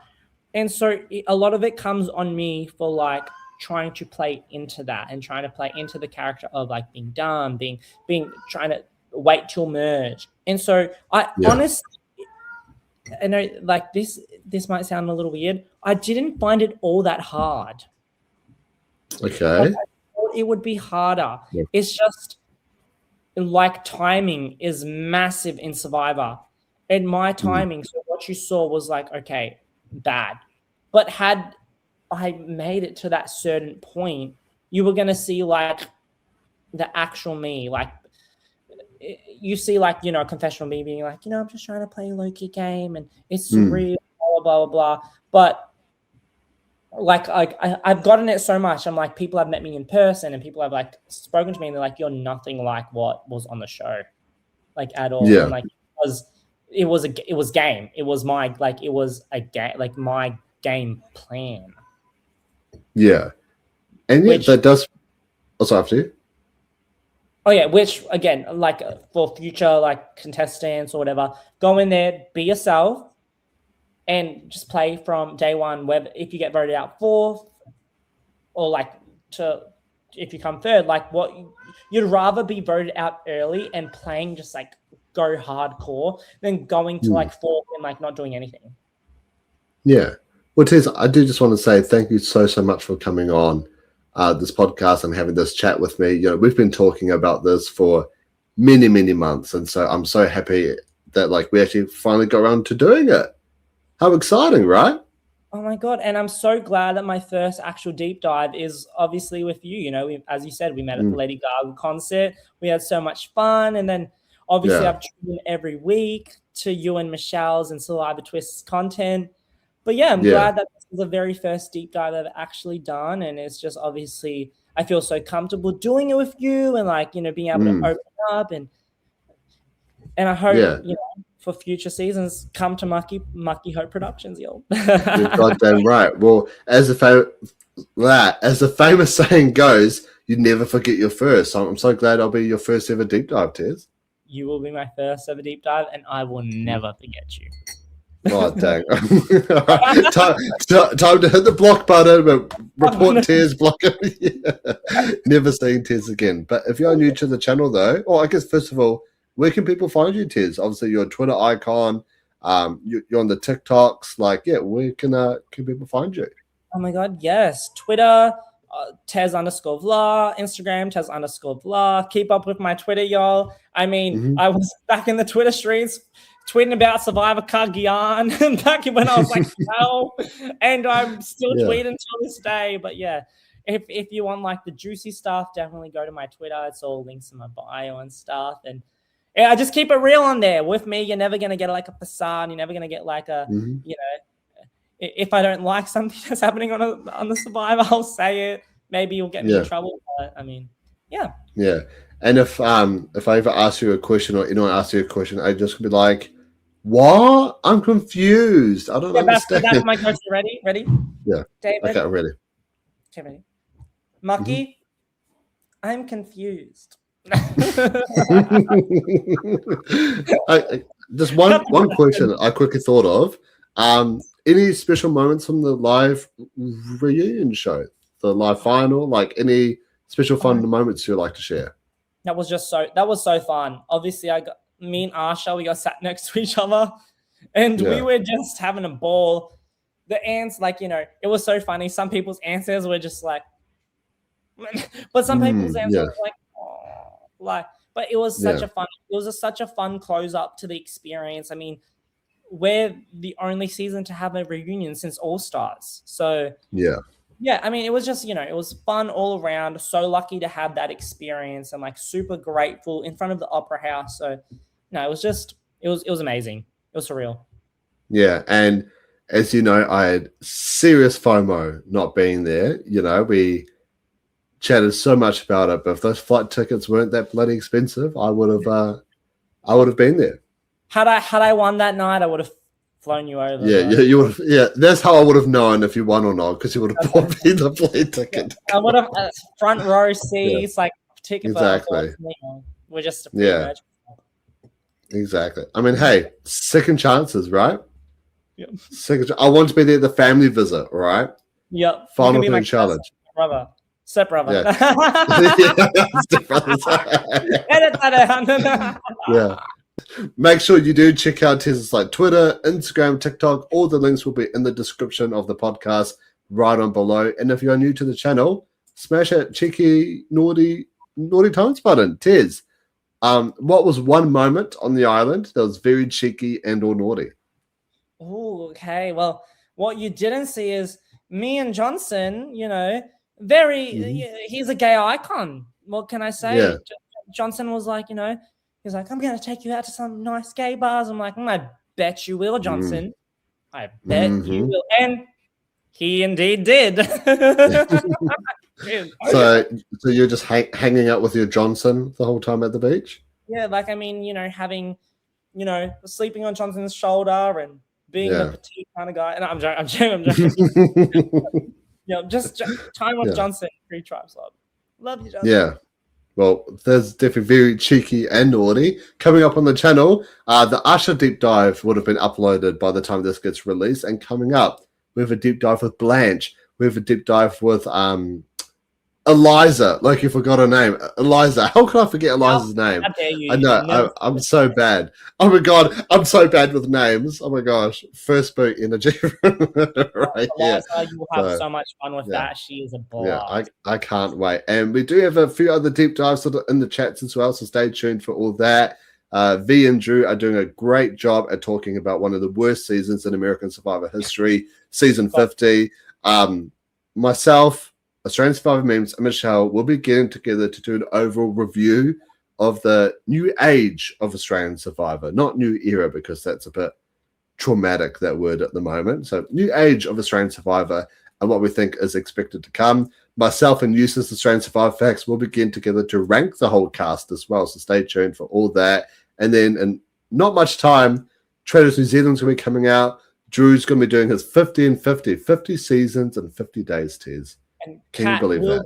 Me and Kat will be joining for New Zealand Traders season 3, y'all. All right, it's done. Right now. It's done. Easy. Locked in. I haven't even chatted to Kat about it, but she's coming regardless. No, I will make sure she comes. Don't you worry. We'll make sure. I have lots of black. I don't like to blackmail, but sometimes all you got to show is a little WhatsApp group chat, and all you got to show is one screenshot of a text conversation, and it's game over. Yeah. Well, Tez, thank you so much for joining the deep dive. I've been your host, Mucky. Hope kakite anō everyone, and I'll catch you all in the next stream. Take it easy, guys. Ciao.